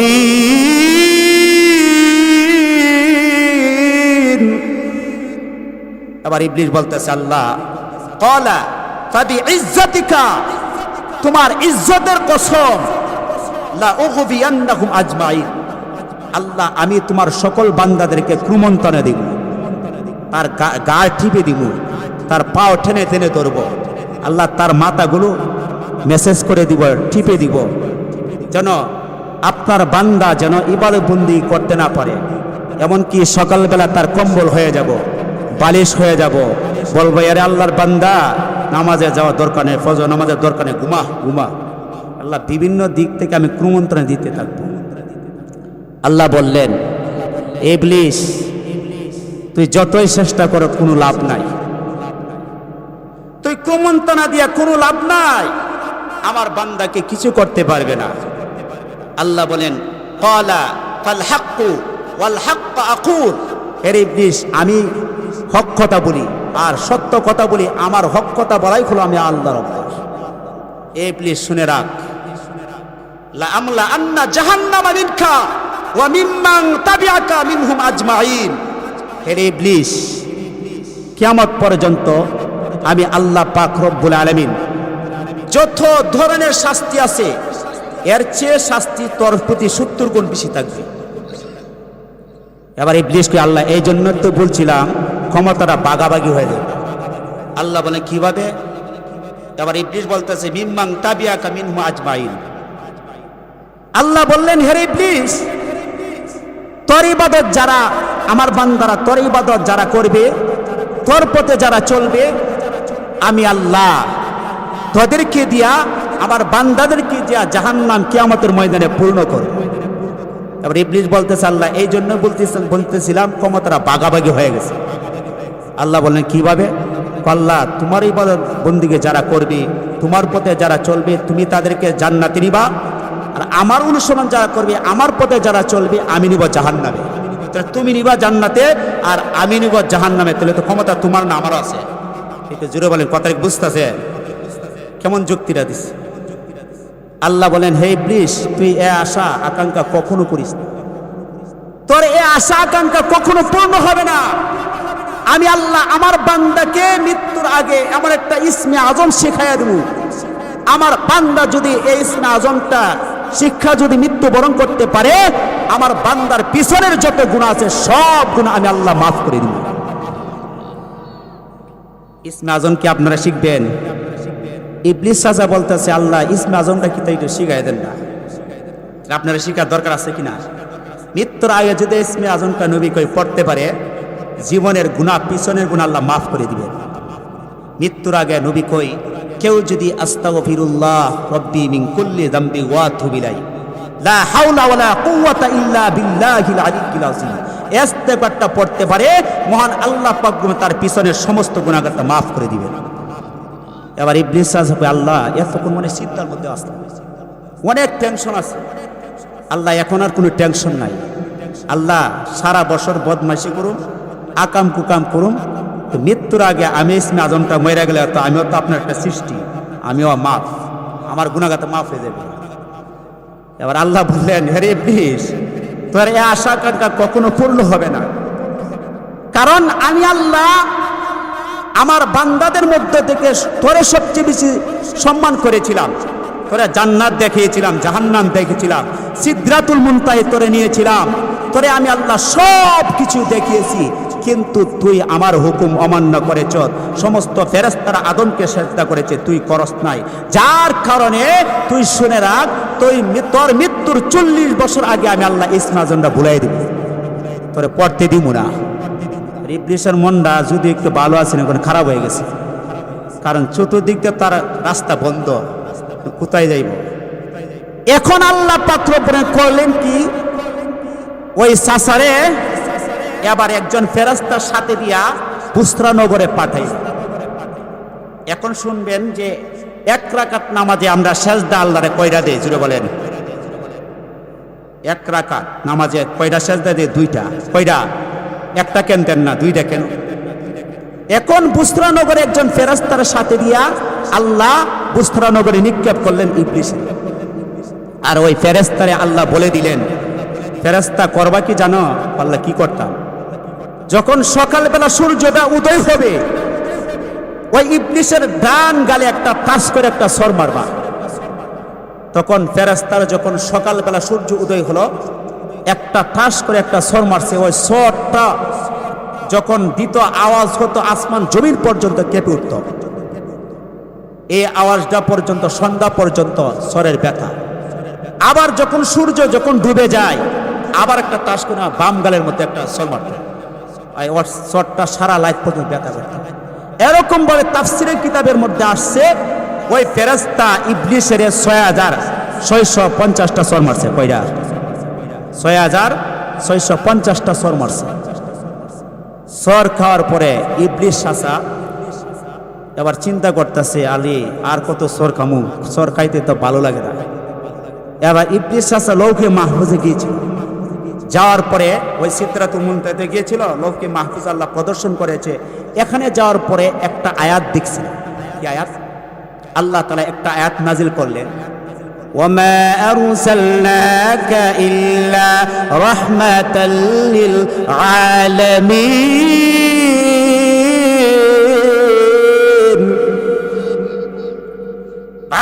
আমার ইবলিস যখন লৌহে মাহফুজে যখন আয়াতটা যখন দেখলেন, যখন দেখার পরে আল্লাহকে প্রশ্ন করলেন, রব্বুল আলামিন রহমাতাল আলামিন আবার কে? আবার আল্লাহ রব্বুল আলামিন জবাব দিলেন, এরে ইবলিস রহমাতাল লিল আলামিনকে চিনো না?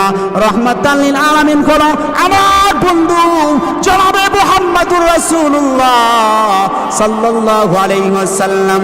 এবার ইবলিস আল্লাহকে প্রশ্ন করলেন, প্রভু গো, আপনার বন্ধুকে আপনি এতই ভালোবাসেন।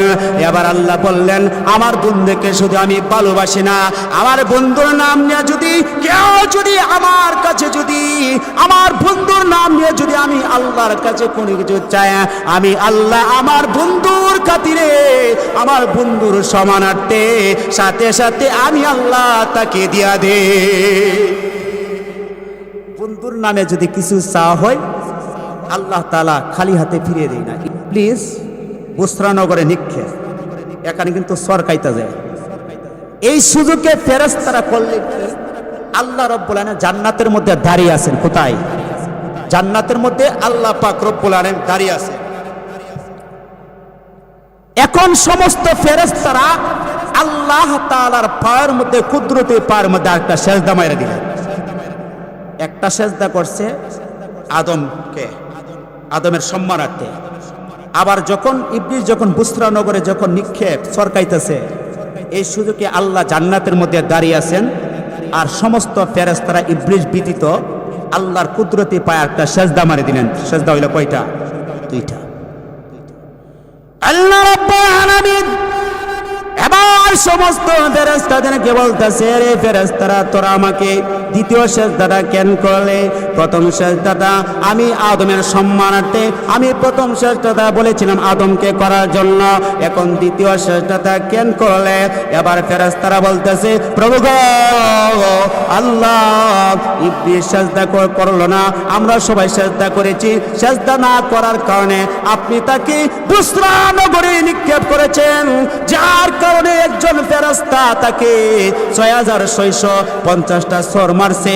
আল্লাহ, আপনি যদি আমাদেরকে সেজদা না করার কারণে আপনি যদি আমাদেরকে বুসরা নগরে নিক্ষেপ করতেন, তাহলে আমরা হয়তো শয়তান হয়ে যাইতাম।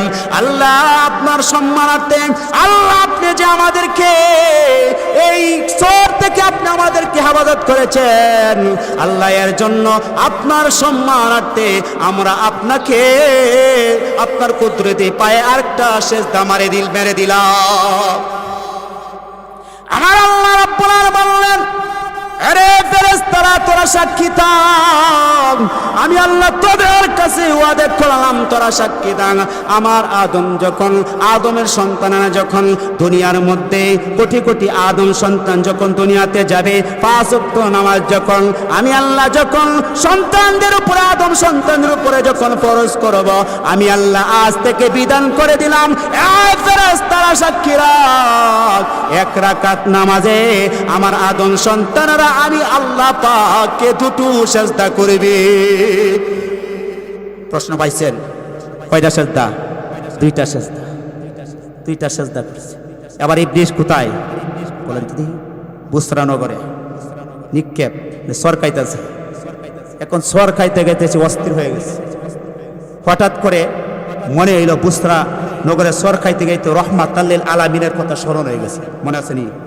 লৌকে মাহফুজে লাইতে স্মরণ করতেছে যে আল্লাহর নবীর কাছে যদি চা হয় তা আল্লাহ সব কিছু মঞ্জুর করে। ইবলিস আবার বুসরা নগরে স্মরণ করতেছে লৌকে মাহফুজের কথা, কারণ আল্লাহ তো কোরআনের মধ্যে ঘোষণা করেছে রহমাতুল লিল আলামিনের নাম নিয়ে যদি, আল্লাহর বন্ধুর নাম নিয়ে যদি আল্লাহর কাছে কোনো কিছু চাওয়া হয় আল্লাহ ফিরিয়ে দেয় না।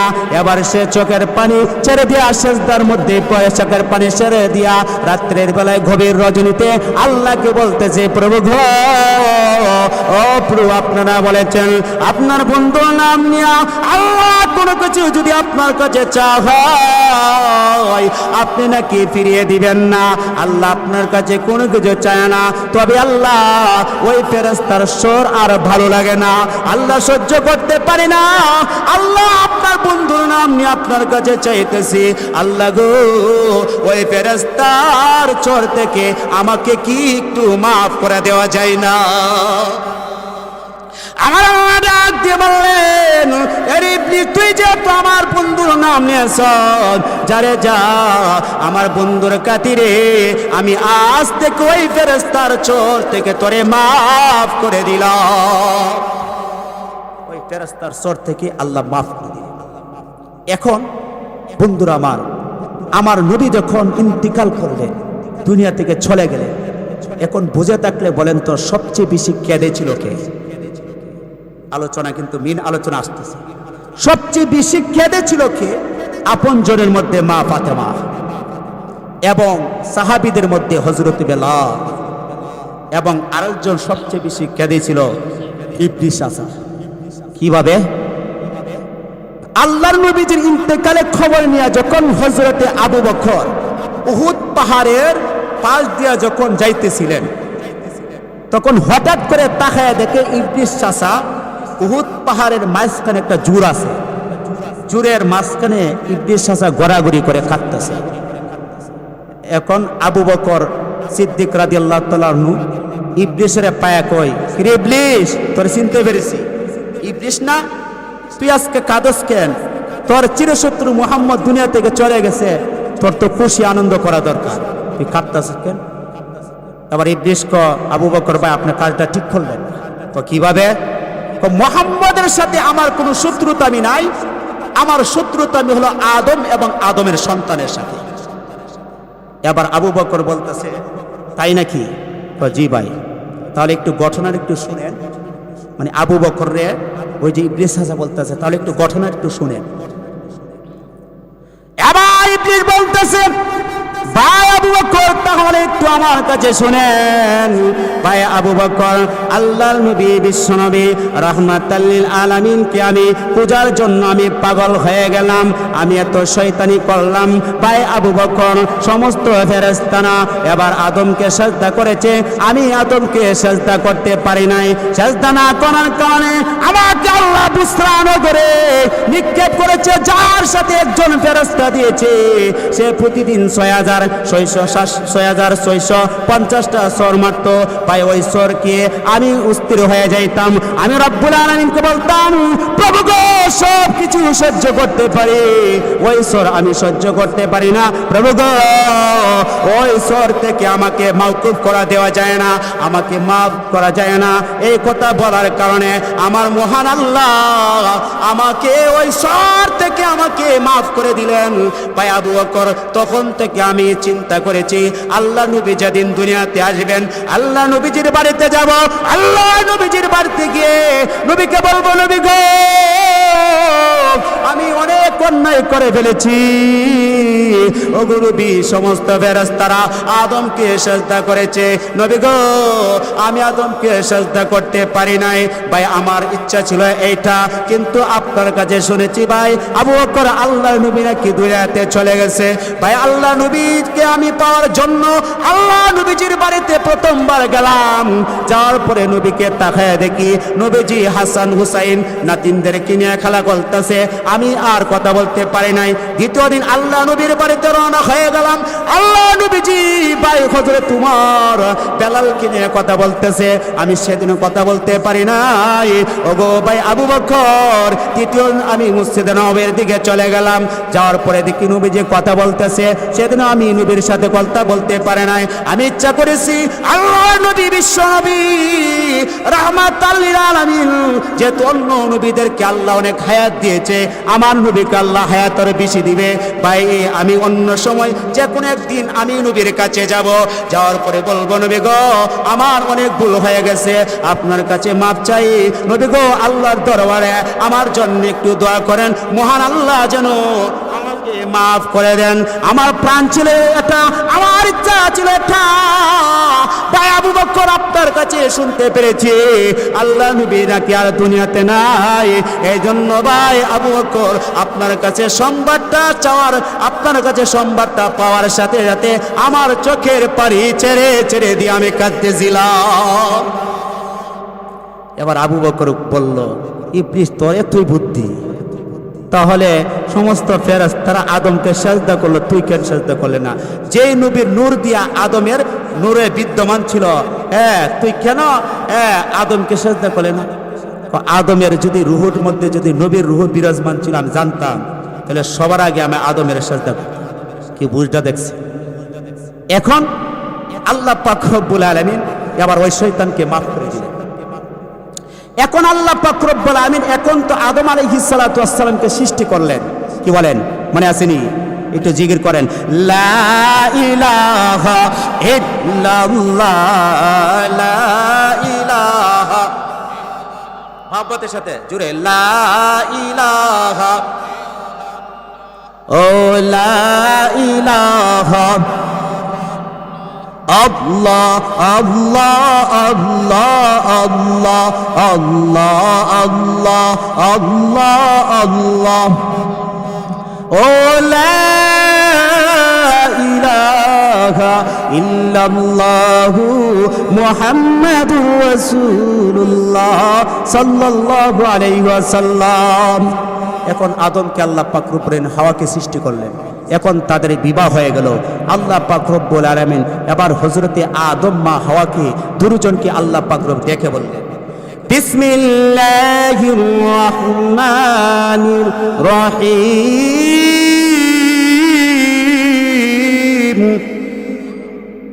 فقلنا يا آدم إن هذا عدو لك ولزوجك فلا يخرجنكما من الجنة فتشقى।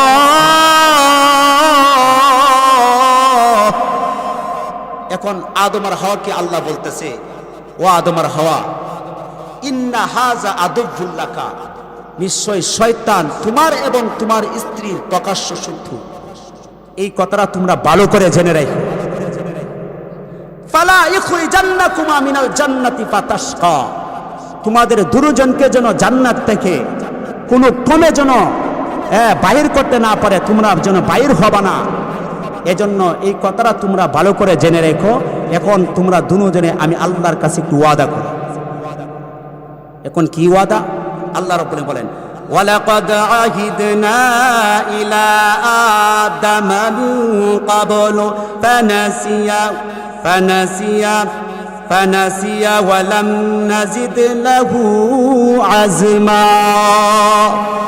হে আদম আর হাওয়া, জান্নাতের মধ্যে সব ফল, যত ধরনের ফল আছে খাও, কিন্তু মাগার একটা বৃক্ষের কাছে যায় না, একটা ফল গাছের কাছে যায় না।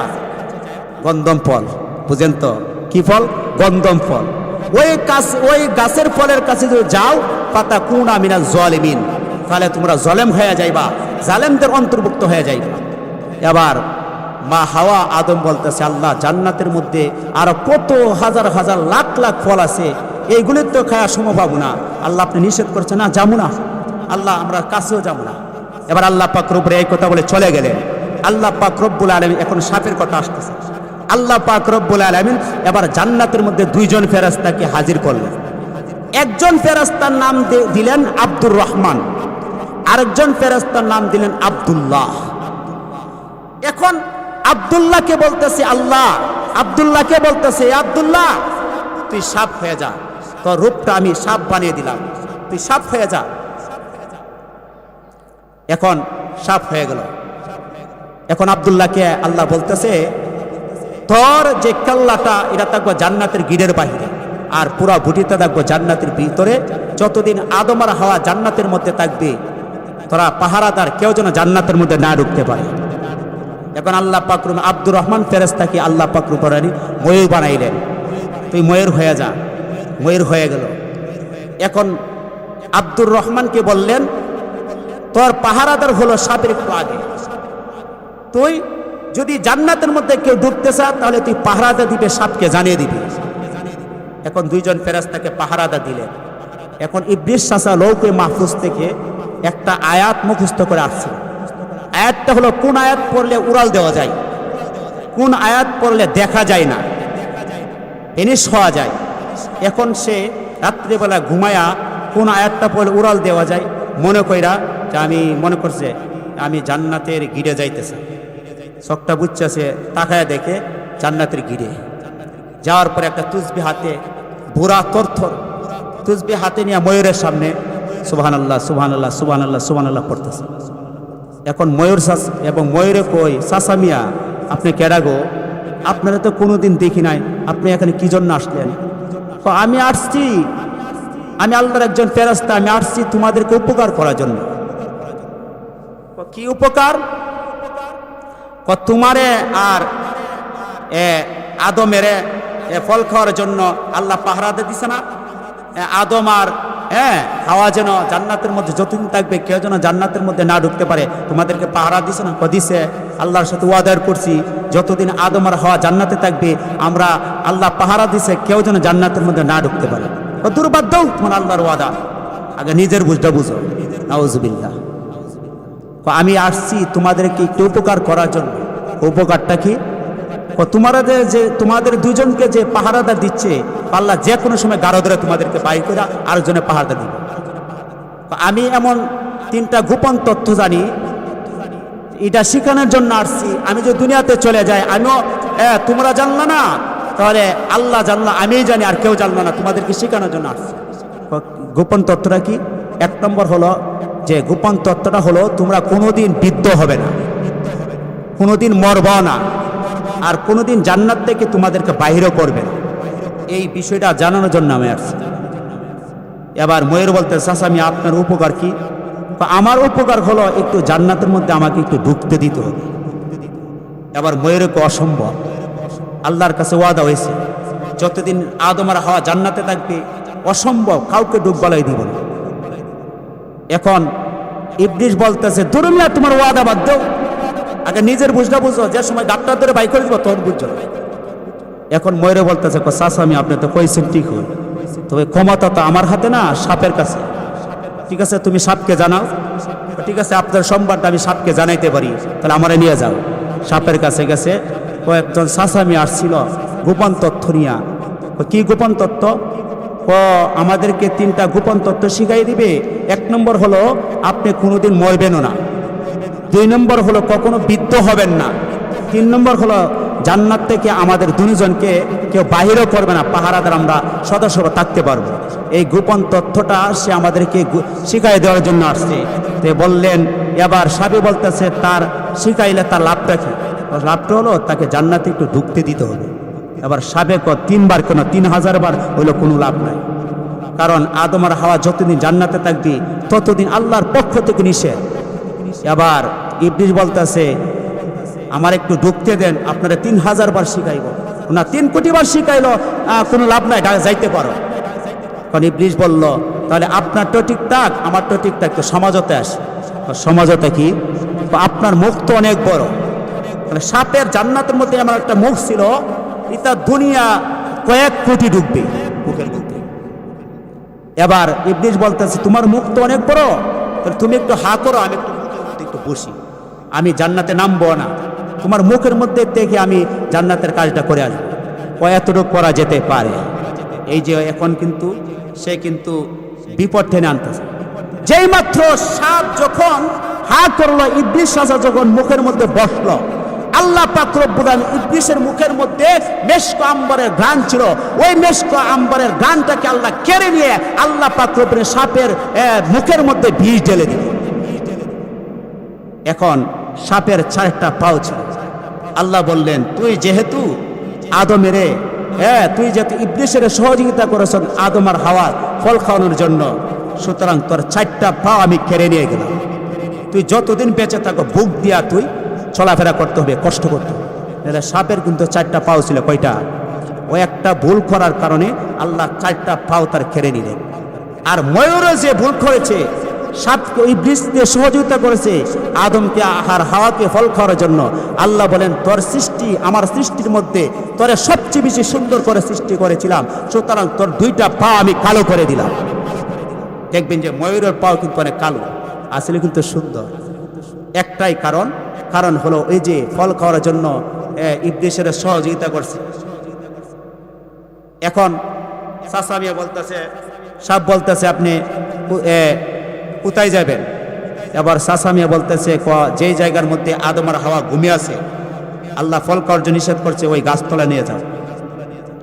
এখন সাসামিয়া সাপের মুখের মধ্যে বসার পরে গাছতলায় নিয়ে গেলেন। নিয়ে যাওয়ার পরে তাকায় দেখে 2জন নাক ডেকে ঘুমাইতেছে। এখন দেখবেন একটু যদি আওয়াজ, ওই মহিলাদের ঘুম পাতলা, দেখবেন অটোমেটিক উঠে যায়। এখন সাসামিয়া যখন সাপের মধ্যে মুখের মধ্যে বসলেন, বসার পরে এমন কাদা আরম্ভ করছে, কাদা ঝাড়ে। এখন মহিলা মা হাওয়া ঘুম ভেঙে গেল। উঠার পরে বললো, কে যে কাঁদতেছে? যাওয়ার পর একটু দূরে যে সাপের মুখের মধ্যে ইবলিস চাচা কাঁদতেছে। এবার মা হাওয়া বলতেছে, সাসামিয়া গো, আপনি কাঁদেন কেন? আপনার কি বউ মারা গেছে? আপনার কি সন্তান মারা গেছে? কাঁদেন কেন? না, আমি আসছি তোমাদেরকে একটা গোপন তত্ত্ব শিখানে দেওয়ার জন্য। কি গোপন তত্ত্ব? গোপন তত্ত্ব হলো, তোমারে আর তোমার স্বামীরে ওই যে এই ফল খাওয়ার জন্য আল্লাহ নিষেধ করছে না? নিষেধ করছে, আল্লাহর কাছে আমরা ওয়াদাও করছি এই ফল খাওয়া যাবে না, ফল খাইলেই নাকি আমাদের বিপদ। দুর্ভাগ্য তোমাদের আল্লাহর ওয়াদা। কি জন্য নিষেধ করেছে জাননি? ওই গাছের ফল যদি খাও তোমরা জান্নাতের মধ্যে চিরস্থায়ী হয়ে যাবে, আর না খাইলে যে কোনো সময় বাইর করে দিব।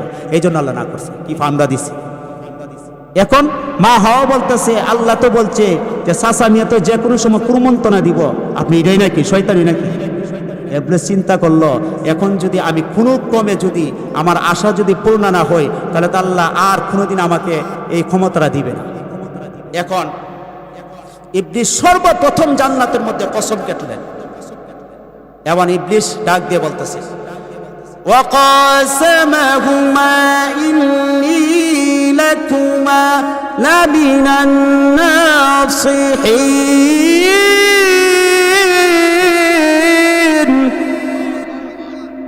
ও আদম আর হাওয়া, আমি আল্লাহর কসম করে বলি, আমি তোমাদের দুজনের শত্রু না, আমি তোমাদের হিতাকাঙ্ক্ষী।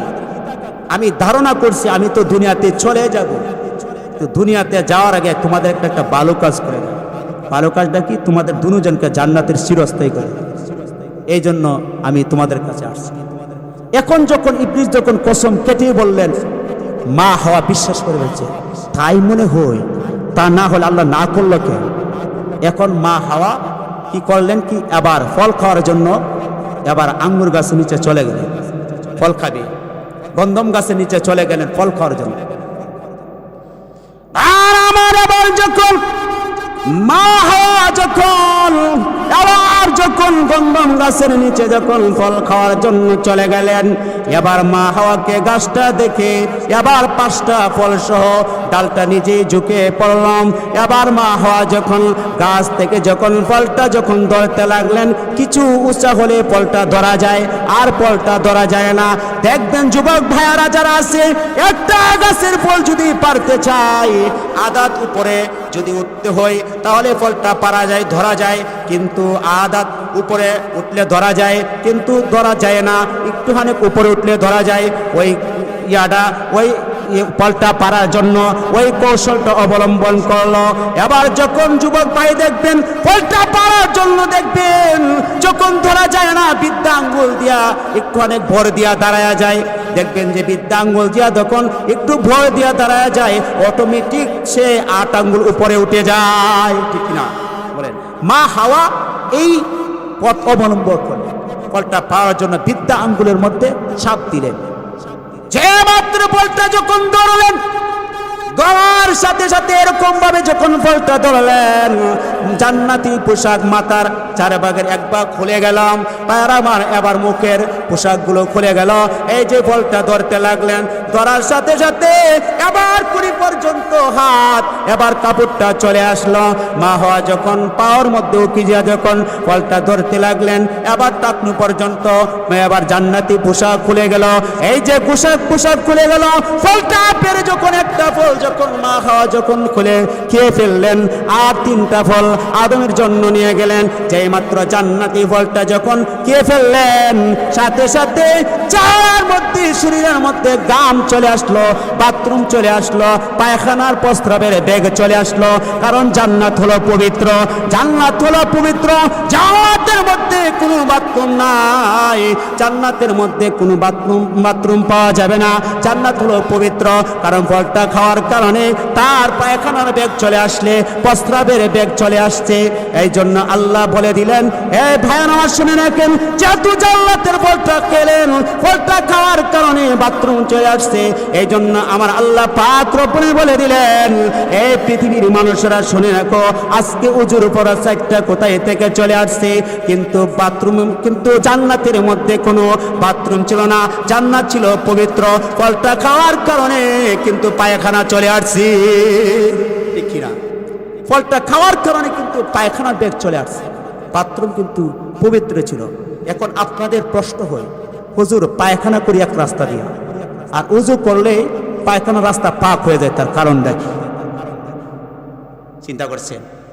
তার কারণ হলো মুফাসসিরে কেরাম লেখেন, জান্নাত হলো পবিত্র, জান্নাতের মধ্যে কোনো বাথরুম নাই, কিন্তু ফলটা খাওয়ার কারণে মা হাওয়া যখন ফলটা ধরতে লাগলেন, ধরার সাথে সাথে মাথার 4 ভাগের 1 ভাগ পোশাক খুলে গেল, মুখের পোশাক খুলে গেল, যার কারণে আল্লাহ বিধান করে দিলেন মাথা হলো 4 ভাগের 1 ভাগ মাসে করা, জুড়ে বলেন ঠিক কিনা? এবার যখন ফলটা পারতে লাগলেন, ধরতে লাগলেন, কাপড়টা কুনি পর্যন্ত চলে আসলো। এই জন্য আল্লাহ বিধান করে দিলেন, উজুর ফরজের মধ্যে একটা ফরজ হলো কুনি পর্যন্ত হাত ধোয়া। এবার যখন ফলটা পারার জন্য যখন হাত দিয়ে যখন ধরতে লাগলেন, টাকনু পর্যন্ত পাও জান্নাতি পোশাক খুলে গেল। আমার আল্লাহ বিধান করে দিলেন, পৃথিবীর মানুষেরা শুনে রাখো, জান্নাতের মধ্যে কোনো বাথরুম নাই, ফলটা খাওয়ার কারণে কিন্তু বাথরুম চলে আসছে। আপনাদের এখন প্রশ্ন হতে পারে, হুজুর পায়খানার রাস্তা হলো এক দিক দিয়া, আর উজু করলে রাস্তা পাক হয়ে যায়। ওই যে 4টা জিনিস আল্লাহ পাক রব্বুল আলামিন দুনিয়ার মধ্যে বিধান করে দিলেন, প্রস্রাব পায়খানা করার পরে কোন ব্যক্তি যদি এই 4টা অঙ্গ প্রত্যঙ্গ যদি ধৌত করতে পারে, তার শরীরটা আগের মতো, তার শরীরটা পবিত্র হয়ে যাবে। এর জন্য আমার আল্লাহ বিধান করে দিলেন, দুনিয়ার মধ্যে আমি আল্লাহ উজুর ফরজ 4টাকে ফরজ করে দিলাম, 4টা অঙ্গ প্রত্যঙ্গকে আমি আল্লাহ ফরজ করে দিলাম। এই 4টা পায়খানা করার পরে যদি কোনো ব্যক্তি যদি 4টা অঙ্গ প্রত্যঙ্গ ধুইতে পারে, আবার তার শরীরটা পাক হয়ে যাবে। এখন একটা ফল খাইছে, খাওয়ার পরে 3টা ফল আদমের জন্য নিয়ে গেছে, আদম এখনো ঘুমাইতেছে। তো মা হওয়ার তো শরীরের মধ্যে গাম চলে আসলো। এখন একজন তো জান্নাত থেকে বাইর হবে, আরেকজন বাইর হবে না, এটা আবার কোনটা?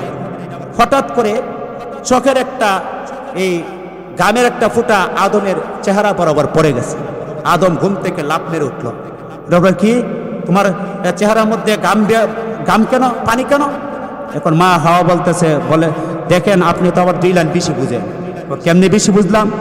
এক চাচা মিয়া আসছিল, চাচা মিয়া ময়ূরে যাইব গা, বললো যে এই গাছের ফল খাইলে নাকি যে আমরা 2 জন বেহেশতি হয়ে যাবো, মানে জান্নাতি হয়ে যাবো। চাচা মিয়া কসম কেটে বললো, আমি তো মনে করি একটা ফল খাইছি, আমি জান্নাতি হয়ে গেছি গা চিরস্থায়ী। আপনার জন্য 3টা ফুল আনলাম, যে আপনি যদি খান তাহলে 2 জন জান্নাতি চিরস্থায়ী হয়ে যাবে। কি ফার্মটা দিচ্ছে, কি চিরস্থায়ী করে বানাই লাইব। এখন আপনার জন্য নিয়ে আসছে তোরা শয়তানে পাইছে, বুঝছি তোর ইবলিস চাচা পাইছে, যে বেটা দুনিয়াতে চললে যাইব এবারে কি মিথ্যা কথা কও। আপনি তো আবার 2 লাইন বেশি বুঝেন। আপনি খান, আপনার জন্য নিয়ে আসছি, আমি জান্নাতে চিরস্থায়ী হয়ে গেছি, আপনার জন্য টেনশন। এখন আদম আলাইহিস সালাতু ওয়াস সালাম বললেন আমি খাবো না। তাফসীরে কিতাবের মধ্যে আসছে আদম আলাইহিস সালাতু উড়াল দিয়ে এক জায়গা থেকে জান্নাতের আরেক জায়গায় 20 কিলোমিটার 100 কিলোমিটার পর্যন্ত সে উড়াল দিয়ে চলে গেছে, ফল খাবে না। আদম আলাইহিস সালাতু ওয়াস সালাম যেই জায়গায় যা ফল খালি তার সামনে উড়া বেড়া করে। এখন আবার মা হাওয়ার কাছে আসছে, আসরে বলল আচ্ছা তুমি যে ফলটা খাইছো ফলটা কেমন লাগছে? আরে ফলটা অনেক সুস্বাদু, এমন ফল আর কোনোদিন পাইবে না, খাই এই দেখেন। এখন আদম যখন ফলটা যখন নিলেন হাতে, নেওয়ার পরে যখন মুখের মধ্যে ঢুকাইলেন, ঢুকানোর সাথে সাথে যখন গিলবে ওই মুহূর্তে আল্লাহ পাক রব্বুল আলামিন হযরত জিবরাইলকে পাঠিয়ে দিয়েছে। সুবহানাল্লাহ। আল্লাহ রাব্বুল আলামিন এবার হযরত জিবরাইলকে ডাক দিয়ে বললেন আরে জিবরাইল, আমি আল্লাহ নিষেধ করেছিলাম মা হাওয়াকে ফল খাওয়ার জন্য, কিন্তু সে জান্নাতের ফল খাওয়ার কারণে আমি আল্লাহ পাক রব্বুল আলামিন দুনিয়ার মধ্যে মা হাওয়াকে 5টা কষ্ট দিয়ে দিলাম। 1 নম্বর কষ্ট হলো মা হাওয়ার গর্ভের মধ্যে সন্তান চলে আসবে, ওই সন্তানকে সে 2 বছর 10 মাস 10 দিন ঘোরাফেরা করবে, সারা পৃথিবীর মধ্যে ঘোরাফেরা করবে। আমি আল্লাহ ফলটা খাওয়ার কারণে এই কষ্ট দিয়ে দিলাম। পৃথিবীর মানুষেরা শুনে রাখো, আমি আল্লাহ মা হাওয়াকে আরেকটা কষ্ট দিয়ে দিলাম। 2 নম্বর কষ্ট হলো মা হাওয়া যখন সন্তান যখন এবার পেটের মধ্যে আসবে, তার সন্তান যখন প্রস্রাব ধারণা করবে, তার সন্তান যখন প্রস্রাবের রাস্তা দিয়ে যখন আগমন করবে, তার এক একটা চিৎকার জাহান্নামীদের চিৎকারের মতো হবে। 3 নম্বর কষ্ট হলো সে তার সন্তানকে 2 মাস 10 দিন তার বুকের দুধ খাওয়াবে, 2 বছর 10 দিন তার বুকের দুধ খাওয়াবে। আর 4 নম্বর কষ্ট হলো মা হাওয়া সদা সর্বদা পুরুষের অধীনে থাকবে। দেখবেন যে মহিলারা পুরুষের অধীনে থাকে, কি বলেন? আরেকটা কষ্ট হলো মা হাওয়াকে দিয়ে দিলাম যে প্রতি মাসে যে অসুস্থ থাকবে, জোরে বলেন ঠিক কিনা? মহিলারা দেখবেন প্রতি মাসে কয়েকদিন অসুস্থ থাকে না? আপনারা তো বুঝেন যারা বিবাহ করছে।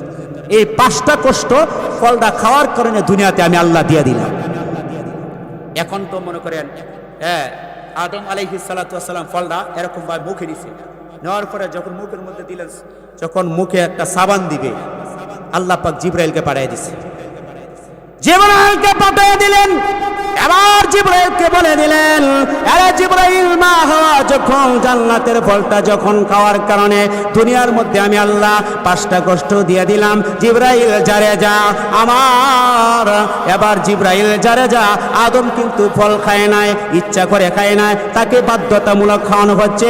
আরে জিবরাইল যা যা তুই করবে কি? জিবরাইল রে, আদমের কণ্ঠনালীতে তুই এরকম ভাবে চেপে ধর। জিবরাইল এসে চেপে ধরলেন, যার কারণে আদমের ফলটা ভিতরে হজম হয় নাই, ভিতরে যায় নাই। আল্লাহ রাব্বুল আলামিন বললেন জিবরাইল, আমি মা হাওয়াকে ফলটা খাওয়ার কারণে দুনিয়ার মধ্যে 5টা কষ্ট দিয়ে দিলাম, কিন্তু আদম কিন্তু ইচ্ছা করে খায় নাই, ফল কিন্তু ইচ্ছা করে খায় নাই, কিন্তু বাধ্যতামূলক তাকে খাওয়ানো হচ্ছে। জিবরাইল যখন চেপে ধরলেন, চেপে ধরার সাথে সাথে ফলটার ভিতরে যায় না, তাহলে কিন্তু আদমের কিন্তু ফেটে বাচ্চা আসতো। কারণ হলো দেখবেন যে পুরুষের দেখবেন এই যে এটা নাই, কণ্ঠনালী নাই, মহিলাদের পুরুষের কিন্তু আছে, মহিলাদের নাই। তার কারণ হলো একটাই, ওই যে জিবরাইল চেপে ধরলেন, যার কারণ হলো 2টা তাফসীরের কিতাবে আসছে। একটা হলো কোনো ব্যক্তি যদি দেখবেন আপনাদের বাজারের মধ্যে 2 দল যদি মারামারি করে, মারামারি করার পরে যদি 2-1টা লোক মানে আহত করে, এই খবরটা যদি কোনো মহিলার কাছে যায় কেউ বলতে পারে, তাহলে মহিলা বলবো অমুক দলের 5টা মারা গেছে, 50টা আহত। বলতে বলতে তারা দেখবেন যে তারা কথা কোনো হজম করতে পারে না। আপনার স্ত্রীকে যদি আপনি বলেন তোমার কাছে এই কথাটা বললাম, তুমি এটা কিন্তু ভালো আর কারো কাছে কয় না, ও কিন্তু পাশের জাল আছে না, পাশের জাল আছে না, জালের কাছে যায় বলে, শুনছো নি গো, আমার স্বামী কইছে উমুকে ইমুম কাম করছে, তুমি কমেলা আবার কারো কাছে কয়ো না, আমার স্বামী কিন্তু না করছে, আরো এটা কর, তুমি কয়ো না, না করছে। কিন্তু কইতে কইতে কিন্তু এটা কিন্তু পৌঁছাইব একবারে গোড়া পর্যন্ত। কি বলেন, জিরো বলেন ঠিক কিনা? এই জন্য আল্লাহ পাক রব্বুল আলামিন আমাদের সকলকে যেন আমরা যে আলোচনা করলাম আমল করার তৌফিক দান করে, সকল বলে আমিন। এখন 12:15 হয়ে গেছে, দোয়া হবে। আমাদের মা বাবা আত্মীয় স্বজন অনেকের কবরে আছে না নাই, তাদের জন্য দোয়া করা আছে, দরকার আছে না নাই?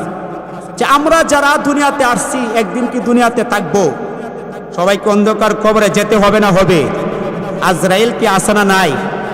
তাহলে আল্লাহ তাআলা আমাদেরকে অনেক সম্পদের মালিক বানাইছে, টাকা পয়সা মালিক বানাইছে, মনে কবরে নিয়ে যাব, ছেলে সন্তান নিয়ে যাব, এটা জোরে বলেন নিয়ে যেতে পারবো? কোনো কিছু নিয়ে যেতে পারবো না। এই তো হাত উঠান, আমার আপনার মা বাবা কাদের এই কবরের মধ্যে শুয়ে আছে, একটু হাত উঠান। সবার জন্য দোয়া করব। কার কার আছে? সবার আছে। আল্লাহ পাক কোন হালতে রাখছে আমি আর আপনি কিন্তু জানি না। আমার মা দুনিয়াতে নাই, আমি বুঝি আমার মা দুনিয়াতে নেই, আমার মনের মধ্যে কত ব্যথা। দেখেন, এই দুনিয়াতে কেউ থাকবে না, আমি আর আপনি থাকবো না। এমনকি আল্লাহর নবীর কাছে একজন গরিব সাহাবী আসছে, আসার পরে বলতেছে, নবী আপনার গায়ে মুবারকে দেখা যায় 2টা চাদর। লোকটা হলো ইহুদি। নবী আপনি যদি আমাকে একটা চাদর দিয়ে দিতেন, আমি হতে পারি ইহুদি, নবী আমার উপকার হইত। নবী নতুন জামাটা দিয়ে দিছে, সুবহানাল্লাহ বলবেন না? দেওয়ার পরে হযরত উমর ছিল সাথে, নবীকে প্রশ্ন করলেন, ইয়া রাসূলুল্লাহ, গরিব তো আপনার কাছে নতুনটা চাই নাই, যে কোনো একটা চেয়েছ, আপনি নতুনটা কেন দিলেন? আল্লাহ নবী কইলেন, তানালুল বিররা হাত্তা তুনফিকু মিম্মা তুহিব্বুন। তুমি যদি আল্লাহ রাস্তায় দান করো, তাহলে ভালো জিনিস, সবচেয়ে পছন্দের জিনিস, ভালো জিনিসটা আল্লাহ রাস্তায় দান করো, তাহলে আল্লাহর কাছে তুমি নেক পাইবা।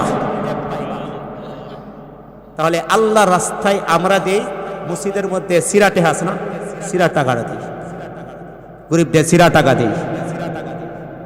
অনেক গরিব মানুষ আছে, দেখবেন যে রাস্তা দিয়ে হাঁটে, কাপড় নাই, কোনো কিছু নাই, টাকা পয়সা নাই। আপনার ছেলেকে আপনি ডাবল ডাবল জুতা দেন, জামা দেন, কিন্তু গরিব মানুষটা রাস্তা দিয়ে ঘুরতেছে, আপনার দয়া হয় নাই, গরিব মানুষটা কিছু দেয় নাই। আল্লাহর নবী বিশ্বনবী রাহমাতাল লিল আলামিন বলেন, এ ধুলিবার আপনাদেরকে বলতেছি, আমার নবী বলেন, ও ধুলি ভাইয়ারা, তুমি কিন্তু গরিবের হাত পর্যন্ত টাকাটা অঙ্ক করে দিতে পারলাম না, কিন্তু ভাইয়ারা শুনে রাখো, কাল কিয়ামতের ময়দানে আমার নবী কই, তুমি আল্লাহর কাছে কোনো কিছু পাইবা না, আল্লাহর কাছে মাপ পাইবা না। কিন্তু আল্লাহর নবী হাদিসের মধ্যে বলেন, আল্লাহর বন্ধু যদি হতে চান, তাহলে আল্লাহর জন্য মহব্বতের সাথে আল্লাহ রাস্তায় দান করতে হবে। আল্লাহ বিশ্বনবী বলেন, আল্লাহ রাস্তায় যদি কোনো ব্যক্তি যদি দান করে, তাহলে ওই ঘরের মধ্যে তার ছেলে সন্তানের মধ্যে কোনোদিন অসুখ বিসুখ আসবে না।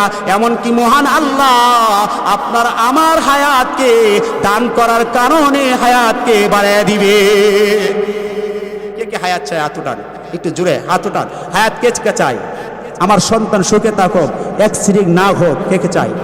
তাহলে কবরে আযাব আল্লাহ মাফ করে, কে কে চাই? আমি বিরক্ত করব না। যারা ব্যবসায়িক বাইরা আছে, এমন আমি দোয়া করব। কেউ আছেন 5,000 টাকা, হুজুর আমার মার জন্য? কে আছেন? একটু আমি সবার জন্য দোয়া করব। 5,000 টাকা কে আছেন আমার মার জন্য? হুজুর আমার বাবা খবরে চলে গেছে, বাবার জন্য 5,000 টাকা কে আছেন ভাই? একটু হাতটা ওরান ব্যবসায়িক ভাই, আল্লাহ দেখতেছে আপনার মা বাবার খবরে আযাব আল্লাহ